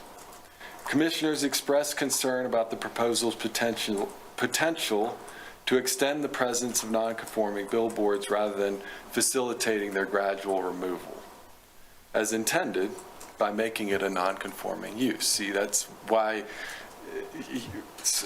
uses, structures, and so forth are deemed non-conforming so that they eventually go away, right? We have code in place so that they're not continued in perpetuity. Eventually, one day, they will go away and a conforming site will take over to current development standards. In short, while we respect the applicant's efforts, their proposal is inconsistent with Laramie's long-term planning goals. Their application and subsequent letter do not provide compelling justification to override established policies, and for these reasons, staff stands by our recommendation for denial of this text amendment. Public notice was posted for this in the newspaper. And we have, as mentioned before, we have received no public comment on this. The only public comment that was made was by the applicant's representative at the Planning Commission meeting. So I'm glad to answer any questions. Thank you, Mr. Gabathur. Councilor Lockhart. Thank you, Mayor. Thank you, Philip. Appreciate your time. I was able to sit in on that planning commission meeting also. I've got several comments, but I won't state all the questions. One of my questions was, I think the proposal was 8 billboards and one being given or donated to the city so they could do PSAs. Am I correct? Honorable Mayor, through you, there's, to our knowledge, only 5. 5? Okay. 5 billboards. Okay, so 5. So my question is, how does the city not benefit from a digital billboard that could be utilized for PSAs, such as we have construction going on downtown, or we have game day traffic announcements or weather announcements? To me, that's just one of the benefits that we would get by having one of those billboards. And there's several others I'll say for my comments, but how would we not benefit from that? Honorable Mayor, through you, this is a dangerous path for this body to go down, to start regulating content on billboards and offering a decision based on promised content of any kind. So when we do hear the applicant's representative this evening, I would advise this body to be very cautious in the discussion about anything related to content on these billboards. Could it be useful? Absolutely, but that should not play any role or be discussed as a reason for recommending approval of this. Councilor Newman. So we'll need to suspend the rules because I don't have a question, but I want to enlighten the body why I changed it from denial to approval, if that is okay with council. Is that an agreement? I don't know what the order would be, but I have additional questions. I don't know if it would make sense to wait until that or not. You have a better perspective on that, I'm sure. Either way, I think, I don't care. Okay, Yeah. We'll continue with a couple questions and then I'll go to that. Vice Mayor. Thank you. I have a handful of questions, and I'm not sure if you'll be able to answer these, Mr. Gabatur, if Ms. Getz will need to. But, and Mayor, please let me know if you'd like me to just do one and then let others take their turn, or go through. Okay. So Indicated to go ahead. thank you. And I apologize if I missed this in the piece, but what are the current billboard sizes? I noted that the new ones would be 242 feet by 40 feet. Do we know what the current billboards size are? Is there a difference in the new versus the old? Honorable Mayor, through you, yes, these would be larger than the billboards that are up there now. And do we know how much larger they would be? I would defer to the applicant's representative on that. Great.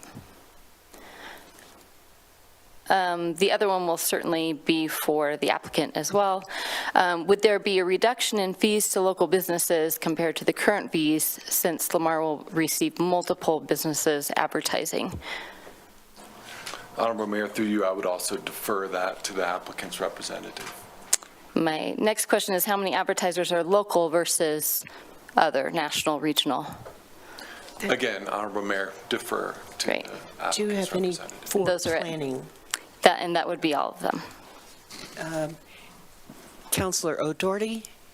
I just wanted to clarify, it's not one billboard that's being offered, it's 1/8 of the time on each billboard. Councilor Bowling, you have a question? Thank you, Mayor. I was actually just going to ask if, Vice Mayor, if you could repeat your second question. Was it about the fees? Yes, and I'm happy to repeat those if you'd prefer, Sure. Mayor.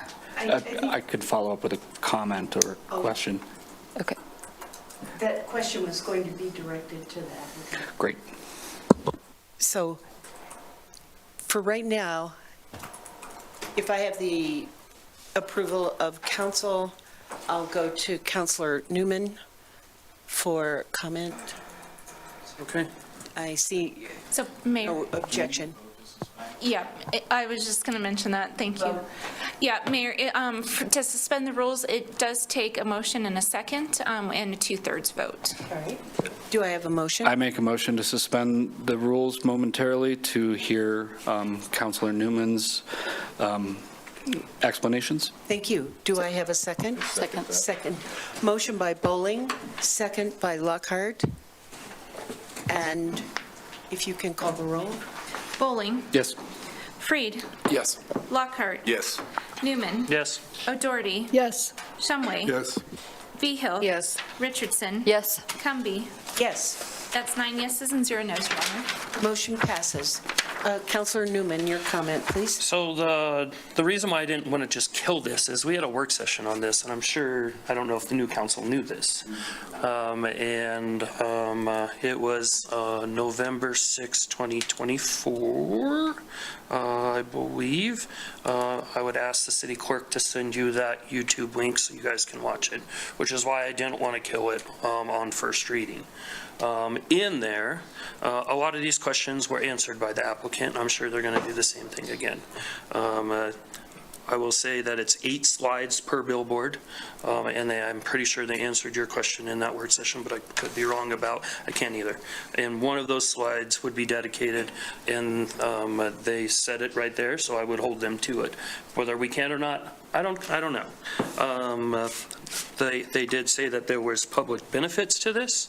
We had probably, and I don't know the time limit, we had very good discussion on the light pollution and how at night they had auto darkening. They had some louver system, if I remember right, that they could put on it to kind of make sure that it wouldn't create like traffic problems and stuff like that.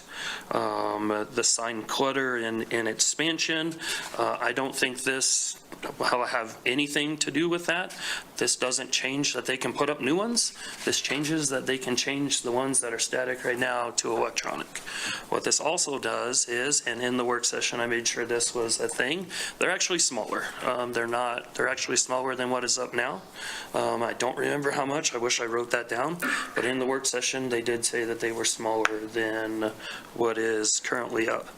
And I also know that, yes, these are non-conforming right now, and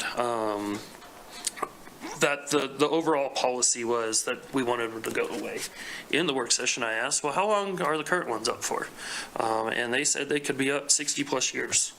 Well, if they're going to be up 60-plus years, I think we should find a way to work with these guys to help impact us, because we do have some road construction coming up. We could we can use them for game day. We could use them for downtown events and put something up for that. We can put a QR code up there if they give us these slides for surveys. And I think that we could use them to our advantage. In that work session as well, I'm almost positive that they said something about the local businesses, because I believe Vice Mayor Richardson asked then too. So with all those reasons, and if I have to change my motion, but I asked Nancy to make sure that that last part was in there, I just talked about everything that city staff said that they were against, that we've already addressed in that work session, that were fixed according to the applicant. So that's why I didn't want to just kill it, hear from, and then not have another vote on this, because it takes third readings. I will say, is it perfect? No, I don't think any of our sign ordinance is perfect. But this is a start that we can. These signs aren't going away. Let's make them a little bit smaller. Let's see if we can use them to our advantage, if that makes sense. And I would make a motion to put the rules back in place. Do I have a second? Second. I have a motion by Newman, second by Freed. City Clerk, if you can call the roll, please. Bowling, Yes. Freed, Yes. Lockhart, Yes. Newman, Yes. O'Doherty, Yes. Shumway, Yes. Behill, Yes. Richardson, Yes. Cumby. Yes. That's 9 yeses and 0 nos, Your Honor. Thank you, City Clerk. The motion passes, and I will ask, are there any further questions? Councillor O'Doherty. So the text amendment, the literal, it says under A1, one existing static billboard must be removed in order to construct one new digital billboard. So it's not even saying putting them in the same place. It's saying we'll take one down and get some credit so we could put a new one up. And I think then by definition, it shouldn't be grandfathered in as a non-conforming billboard. I mean, doesn't that conflict when you say one existing, construct a new one? Doesn't that conflict with that it's an existing billboard? Honorable Mayor, through you, yes, what you see in front of you is what's been proposed by the applicant and what staff is adamantly opposed to and recommends denial of. So I agree. This is not, from staff, we don't recommend this. But I think your interpretation is correct of taking one out and putting a new one in. Councillor Freeman. Yeah, thank you, Mayor. Yeah, thank you, Philip, for describing this, which is obviously seems to be a somewhat contentious issue, or that there's been discussion about this before. So as a new council member, I guess just my question, if you could just provide maybe more terms. I know you hit on that there's the code, and then there's some of these long-term ways that our city wants to grow and develop and what we plan for. And so this would kind of be in direct opposition of some of those. Can you describe maybe more of the planning or zoning or any department in the city and kind of why this, from your perspective, wouldn't be reasonable? Or, I guess, sorry, as I word vomited, could you just describe a little more why city staff is so opposed to this? Maybe hit on some key points, maybe besides that the current code doesn't reflect that this is a good thing to do, but if you could just provide that for me, if you wouldn't mind. Yeah, absolutely. Honorable Mayor, through you. So as mentioned, we have approved planning documents by previous city council bodies that have approved documents that have written in them specifically that billboards should not be permitted within city limits. The ones that are up, they're up, right? And they're non-conforming. I mean, that's a big reason. I mean, previous councils have adopted and approved plans that speak against the proliferation of billboards.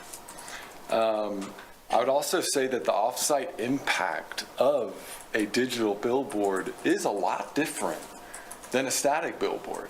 I mean, you add an element to a billboard, and some of these, if you look at the locations, are located pretty close to residential areas.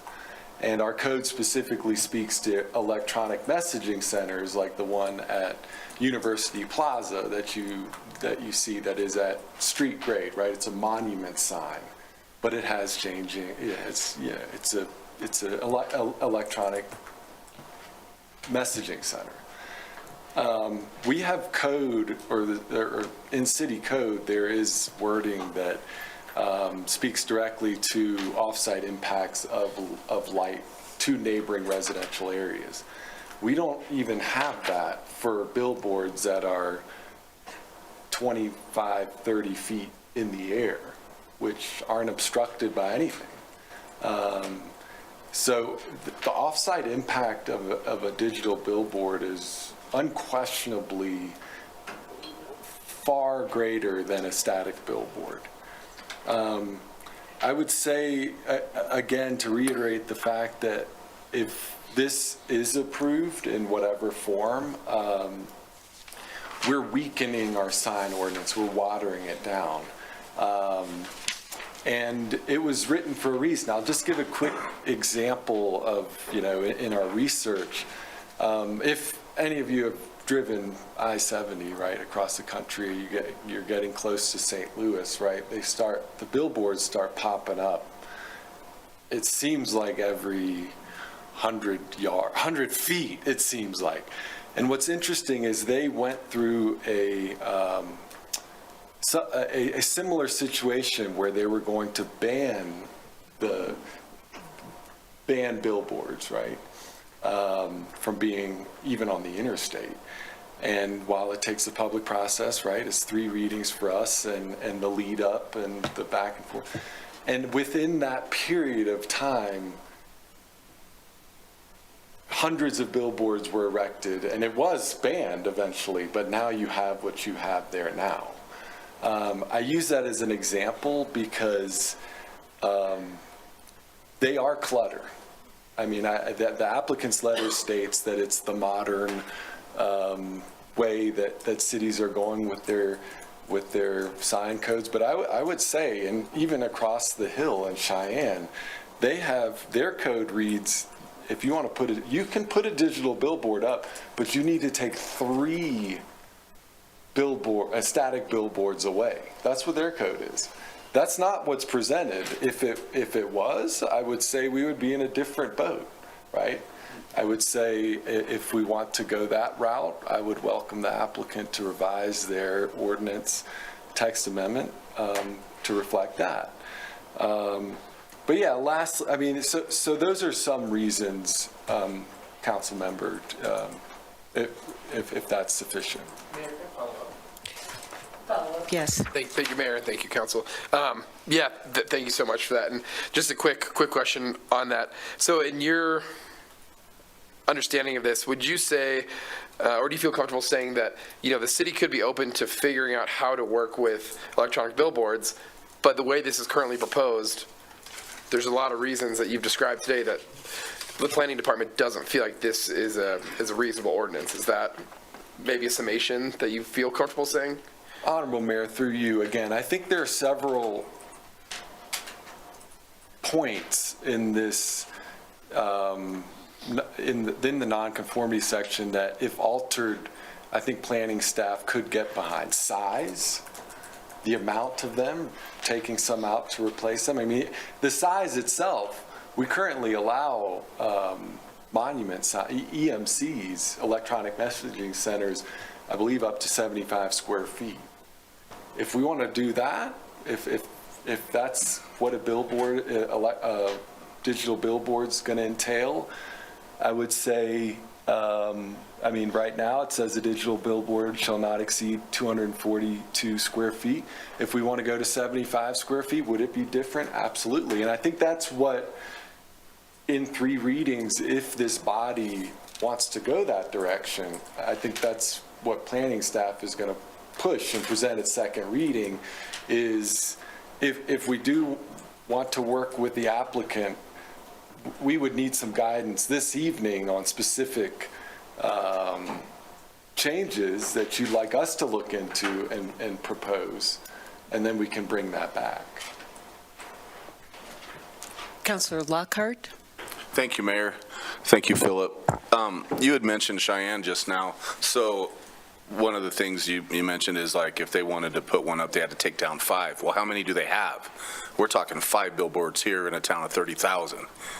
There's 60,000 people over there. How many billboards do they have? I mean, is it even relative to this discussion, the number? Honorable Mayor, I don't have the number of billboards over there, but it was 3, the removal of 3. So it wasn't 1-to-1, but I think, yeah, we have 5, so that would significantly drop the amount, and I'm not sure the applicant would be in favor of that, but.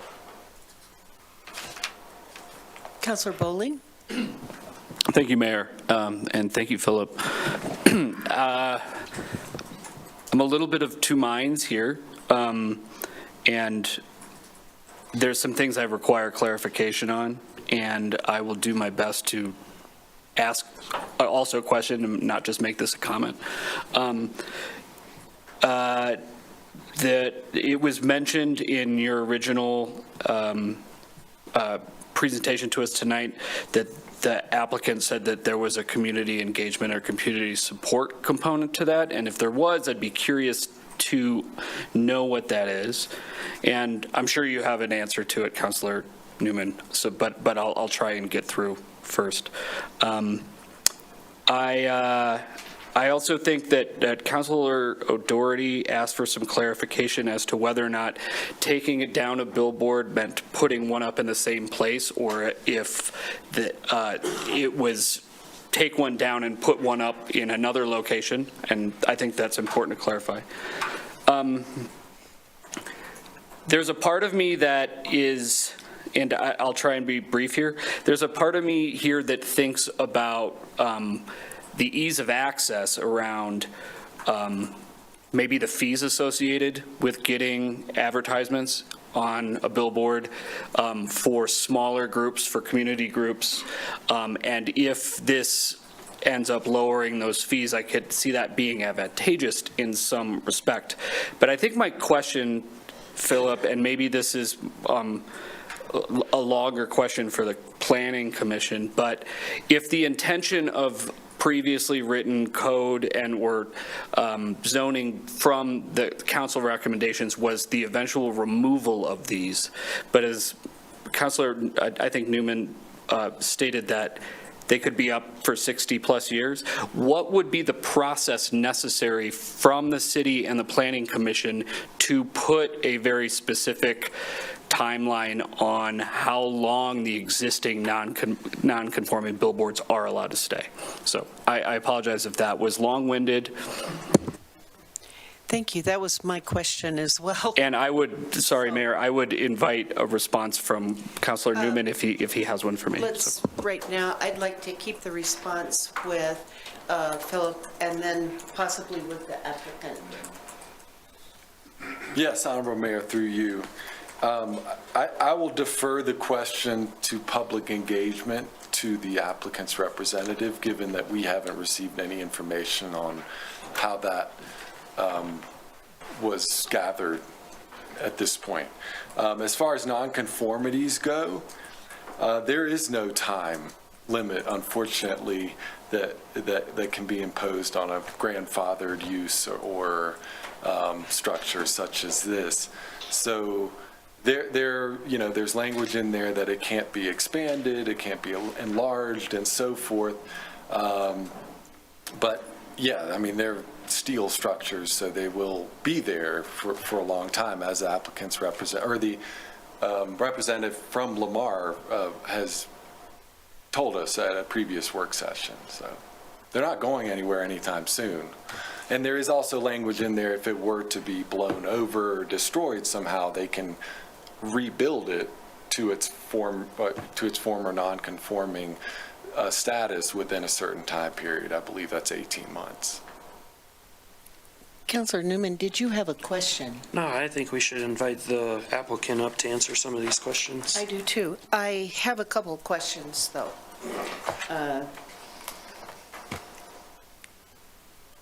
I'm curious, when this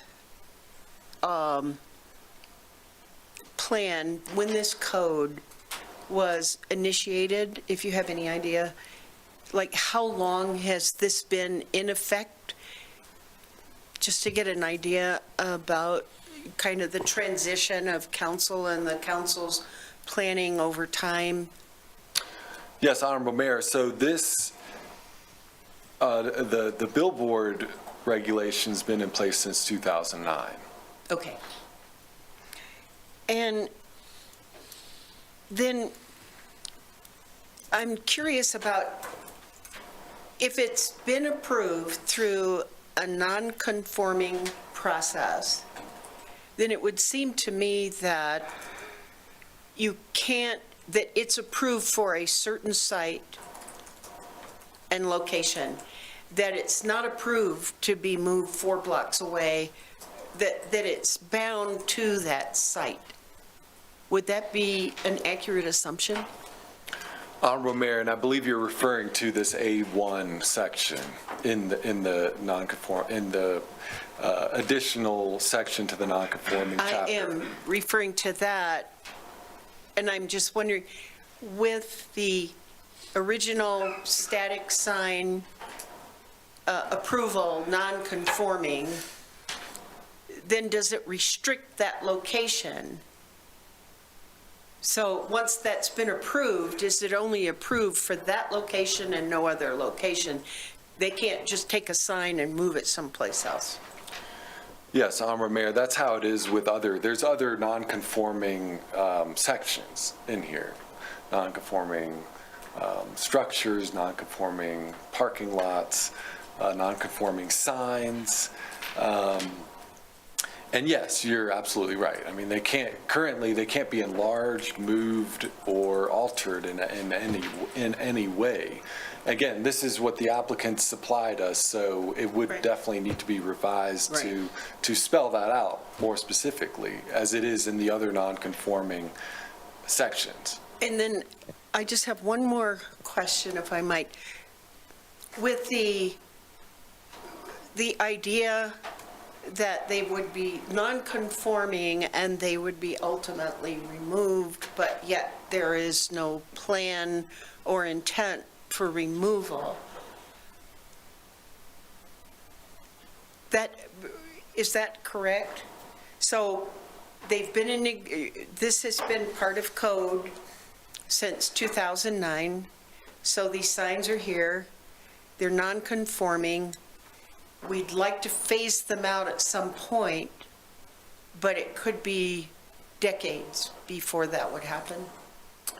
Honorable Mayor, yes, that is a fair assessment, right? They're very well built. They hold pretty large signs. So whether they can hold a digital billboard, I mean, that's still yet to be determined and would have to be written in here. I mean,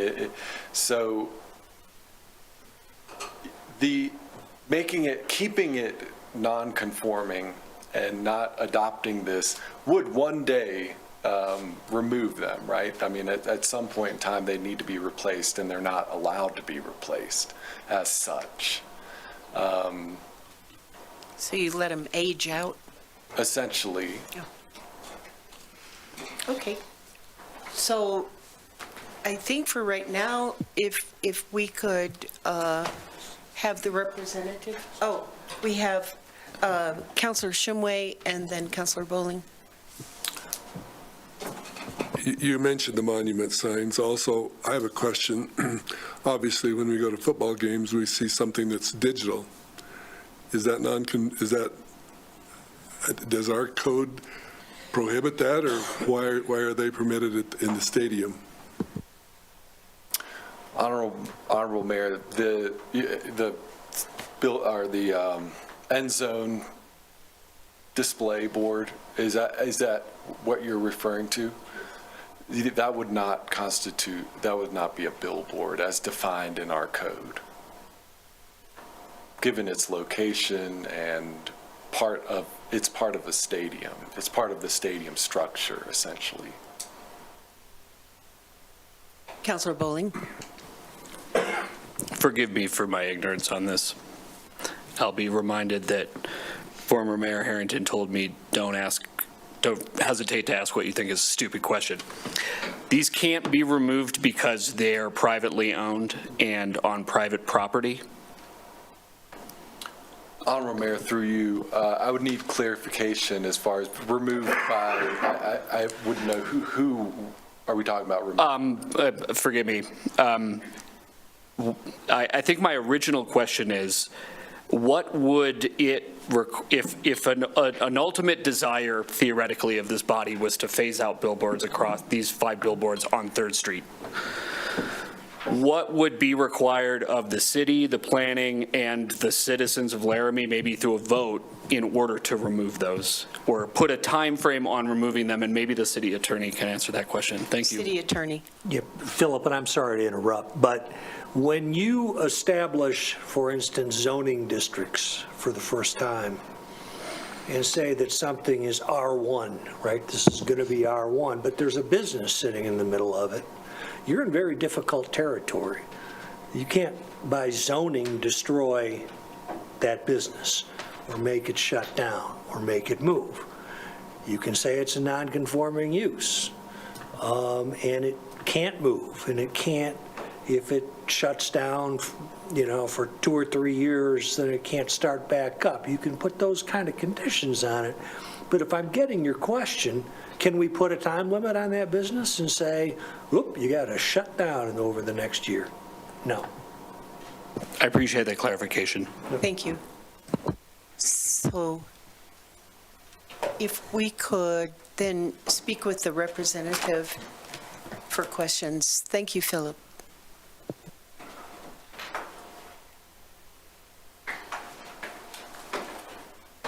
Good evening, Ms. Goetz. Good evening, Mayor. My name is Megan Getz. For those of you that I haven't had the pleasure of meeting, I've been in Laramie since the late 90s. I'm an attorney here at Penson Macmillan. I've had the pleasure of working through a lot of councils that I think Mr. Shumway has been on all of them. But it's nice to be here tonight.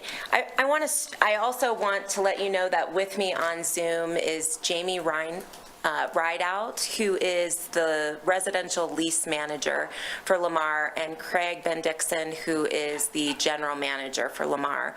They are over the hill in Cheyenne. When we were talking about them coming, we decided that tonight I would just ask you what questions you have and try and map out what I think might be a reasonable approach for you all to take, and then they can come back to the next one. In doing so, I know I'm the last item on the agenda, and I'm sure that that was for a reason. But I'll try and answer those questions as we go, and then you all can direct me as to where you want to go next, and there hopefully is a next. The thing that I want to say first off is, although there is some contention and disagreement between my client and I and your planning department, please don't misunderstand that we don't have an otherwise really good professional working relationship, and we do in this case as well. Your city attorney is one of the most endearing members of the legal profession to me, so if he passes muster, your planning department does as well. But I say that just because at the last planning commission meeting, I was sad to see how it went. I was sad to see how my clients were treated, and I was sad to see how the discussion ensued. And so with that, I just want you to know that there is professionalism and there will be smiles moving forward, but this is something that my client, Lamar, really wants the community to consider. And that's why this has been before a number of councils. We started this discussion in the late 2022 into 23. We met with your city manager and assistant city manager and said, what do you think about this moving forward? From our perspective, from Lamar's perspective, the time to upgrade what that sign looks like and meet the modernized technology is now. Other communities across our state and the Front Range are doing that. What do you think? And I believe your city manager said, it's been almost a decade, which matches with when your code, as you asked, Mayor, was last updated. It's probably time for us to take the pulse of our elected officials to decide if this is something that we want to see in our community. So before doing that, and this is the community engagement that you've been hearing about, we conducted 3 focus groups.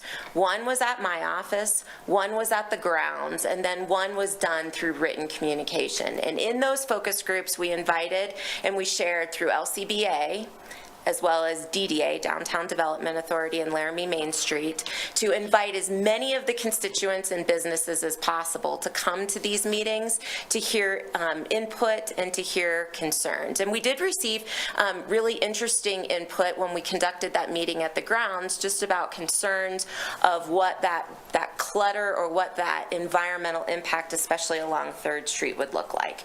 So we considered that.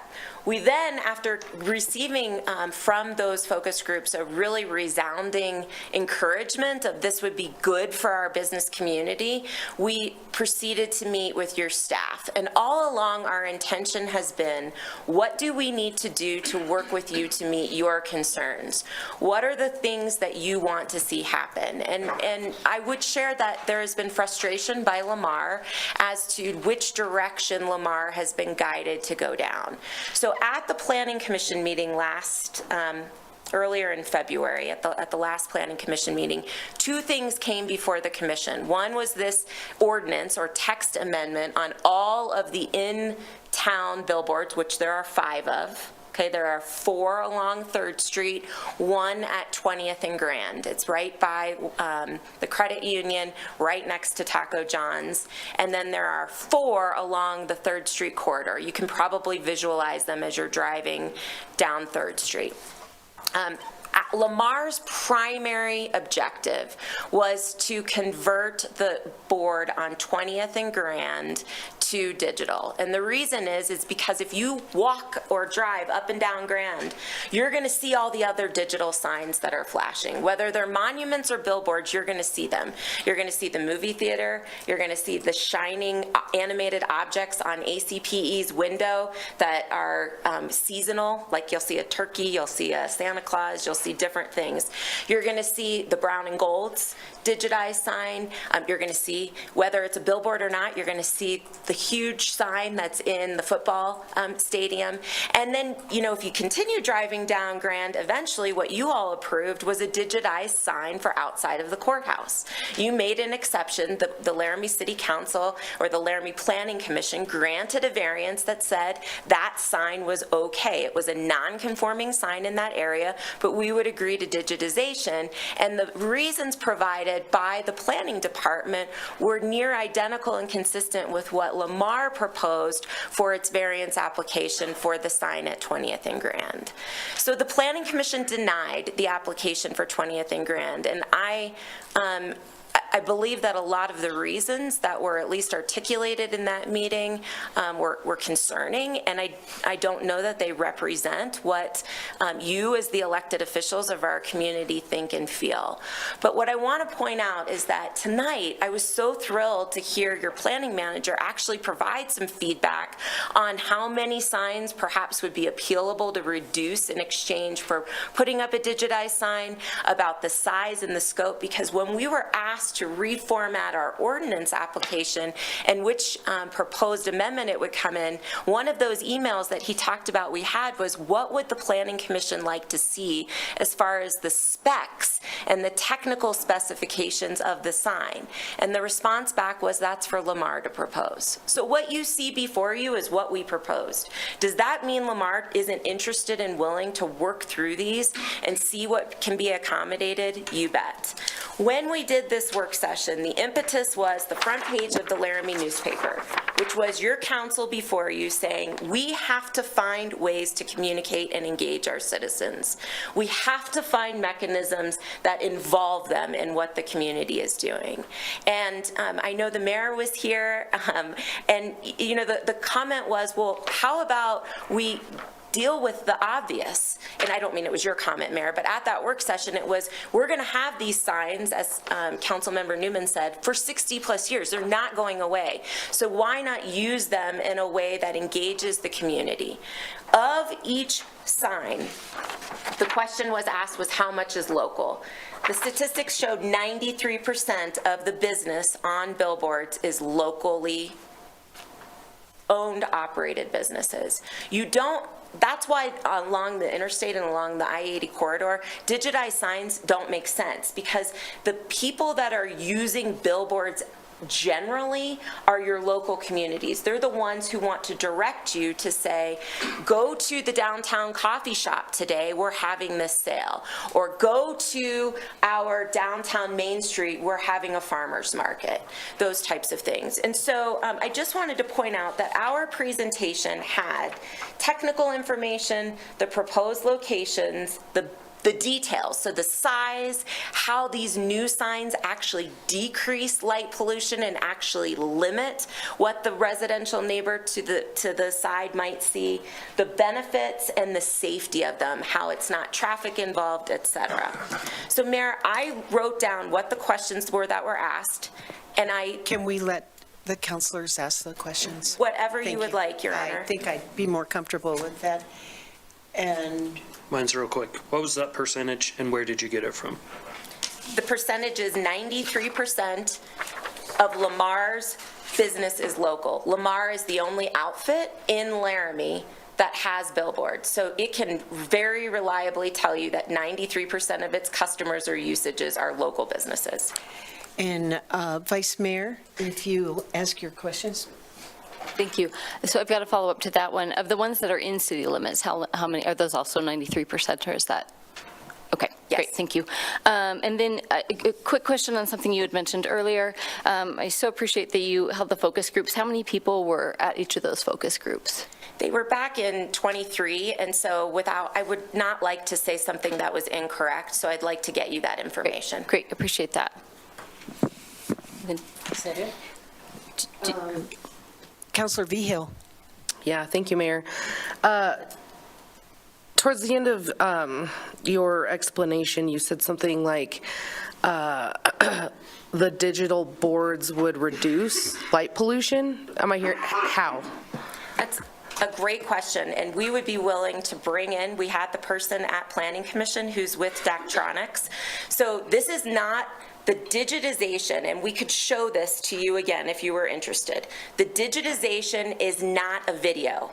It's not like a scrolling movie or production that you see. It's 8 slots of instantaneous messaging. So you're going to see one message, then it goes to another that you're seeing now by the light that shines up and illuminates the board. It can also respond to the day and the night skies. So it goes down and it gets less bright as the night time is there, versus the light that's on now is consistently on. Does that help? But it's really interesting, and for those of you who have seen the workshop, when you look at the module itself, the technology is incredible. Councilor Lockhart. Thank you, Mayor. Thank you, Ms. Getz. Quick question. So 8 different, I don't know. Slots. Okay. So that means possibly 8 different businesses could go on there, or would one business even be able to just, I'm going to take all 8, or are you going to offer them up to 8 different businesses or organizations? Through you, Mayor, Councilmember Lockhart, the way that Lamar answered that question before is, 1, to affirm to the council that one slot would be devoted directly and specifically to the city. So you would be using one slot to be able to advertise or promote whatever event you wanted. Of the other 7 slots, they will be priced, right? They will receive a price, and because they are more flexible, because they can be changed easier and almost instantaneously, those prices are going to allow more businesses to be able to utilize those slots. I need to be very transparent. Could one person or one business buy 7 of them? Sure. But the likelihood is that you're going to have multiple consumers of that product. Thank you. Councilor Newman. A lot of questions for City Attorney. If we got something in writing stating that one of those slides was for the city, could we hold them to that? Because right now there's nothing other than a verbal, I've said it 3 times now. You're exactly right. You know what? I'm going to punt a little bit because I'd like a little bit of time to think about that. And I think perhaps you and I could talk, or I could talk with any counselors who are interested in that topic. Thank you. I will reach out. Councilor Bowling. Thank you, Mayor, and thank you, Megan. I don't expect you to have an answer to this right now, but I would also like to see that perhaps price comparison, like what is the median price for a business now on a billboard that's downtown, if that say square footage shrinks, that's one thing, we can have that discussion. But how does that change with the addition of adding 8 slides to 1? Does that pricing option include sliding scales for community organizations or nonprofits, organizations of different sizes and different missions? So, and then I will follow up with one more request, and I don't know that you'll have an answer to this now, but I also have to assume that there is some sort of content moderation, right?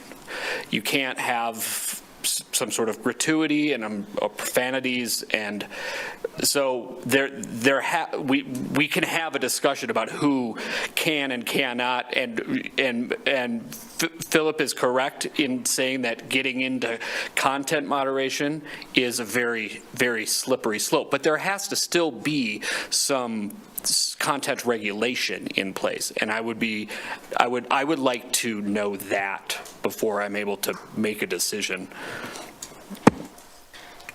Mayor. Thank you. Mayor, through you, council member, first I would need to visit with Lamar about the specific price comparisons and options. They have represented, to give you the specific information, but they have represented that based on the other communities in Wyoming where these digitized boards have already been implemented and upgraded, that it makes the availability for small businesses much easier. They have also represented publicly that Lamar, as a nationwide company, not only would give the city this 8th slot, or the one slot of the 8, but that they regularly and routinely donate or give reduced time to organizations that are nonprofits like United Way, or if there was a specific mission or focus each month to promote or celebrate something that the community was engaged in. So that is there. I believe that answered all of your questions. Councilor Freed, I think you had a question, did you? Thank you, Mayor. I realize that I have a comment, so I'll hold it. Thank you. Councilor O'Doherty. Thank you. One of the things that I found attractive about this was reducing the energy that goes into those lights, but at our work session, we learned that it would reduce energy consumption, but when you Google it, it's like, well, because those LED lights are on all day as opposed to the analog are just on at night. Can you, or can Lamar give us assurance that, yes, it is decreasing energy use? Mayor, through you, Councilmember Doherty, I wanted to let you know before I answer that direct question, it was never Lamar's intention in proposing this proposed amendment to create new billboards. It was always the intent of the 5 that are in the community, take one down, use another one to digitize. So there was never an intent to add any new, just so that the council members know. As it relates to energy consumption, I would respectfully request to have the operations manager get back to you, because I actually, since our work session, technology even changed, and we learned new information that the solar capabilities as well as the additional. Ms. Getz, I'm sorry. By council rules, we need to end at 9 o'clock. 9:30. No, Mayor, if I could clarify, in the rules with an executive session, at the end of your meeting, we end at 9 o'clock unless you suspend the rules to continue until 9:30, and then no new business is introduced. Thank you for clarifying that. So, except public comments. Council, we would need to suspend the rules to continue. Since we do have an executive session, do I have a motion? So motioned. Do I have a second? Second. I have a motion by Newman, a second by Bowling. City Clerk, can you call the roll, please? I have a question on this. Yes. If we were not to suspend the rules, and I'm asking this because there seems to still be a lot of discussion on this, would this then carry over to 3 new meetings? Do you know what I mean? Like, was this? It would have to. Right. It would have to, according. Yeah. Yeah, this item could be tabled until the next session, the next regular meeting, which would be on the 18th of March. Which would still make it the first meeting, so there would still be the 3 meetings, which, and the reason I mention that is because it feels like there's a lot of discussion. It does. And perhaps instead of continuing this to 9:30 while we're all. Point of order, because there was a motion and a second. Yes, there. If we're going to have discussion, it has to be on the motion itself. correct. I have some, And it is undebatable. Thank you. To suspend the rules according to our little Sorry. cheat sheets. Oh. So then it needs to go to a vote. So we should vote on it, yeah. Call the roll, please. Bowling, yes. Freed, No. Lockhart, No. Newman, Yes. I want more. O'Doherty, Yes. Shumway, No. Behill, No. Richardson, No. Cumby. No. That's 3 yeses and 6 noes, Your Honor. Do I have a motion to table? Yeah, Mayor, I motion to table this to the next meeting. Do I have a second? I second that. Second. I have a motion from Freed, second from Lockhart, to table this discussion until the next meeting. When? 18th. On March 18th.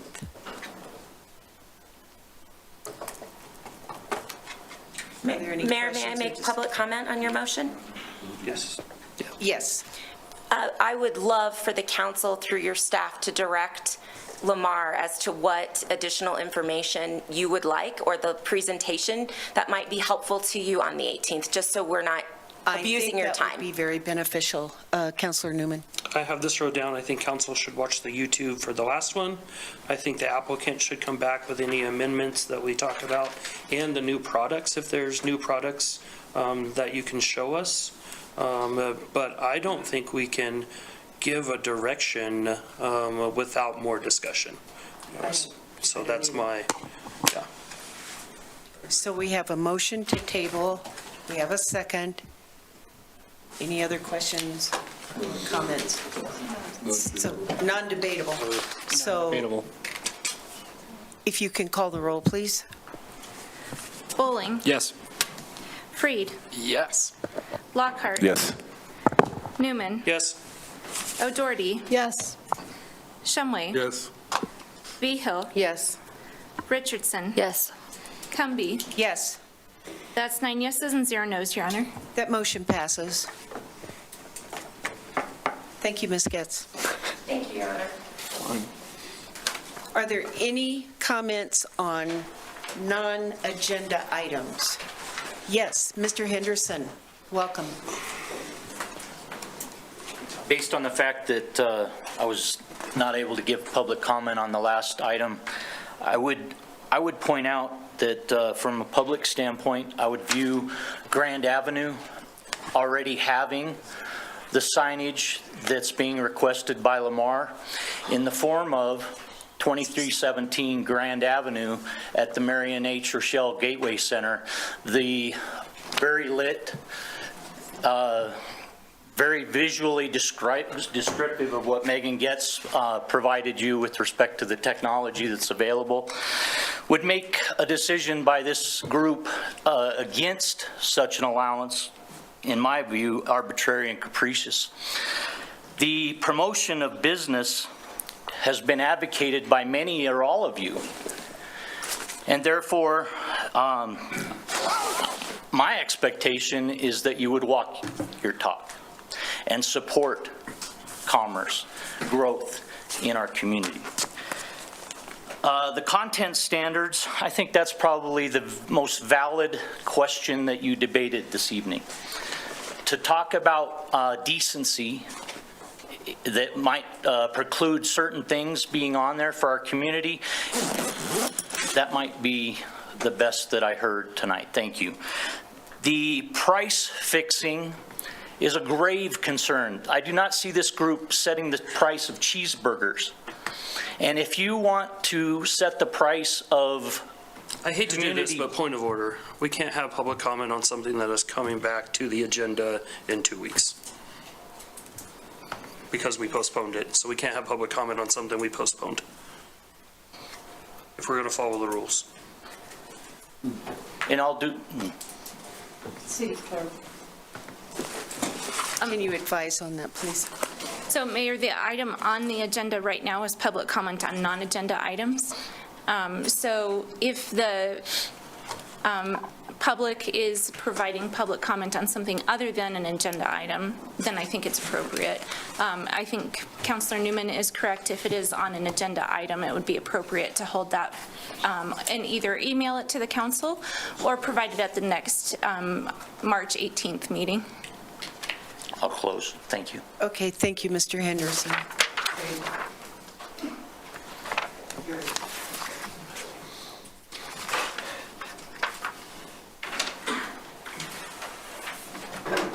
Is there any consideration of future council work topics? Oh, So Mayor, if we could skip this item due to the time limit that we have tonight? yes. And Councilor O'Doherty. I move to adjourn to executive session regarding litigation, Wyoming Statute 16-4-405, lowercase a, what do they call it, Romanet 3. Motion by O'Doherty, second by the Vice Mayor. All in favor? Aye. Aye. Opposed? We are adjourned.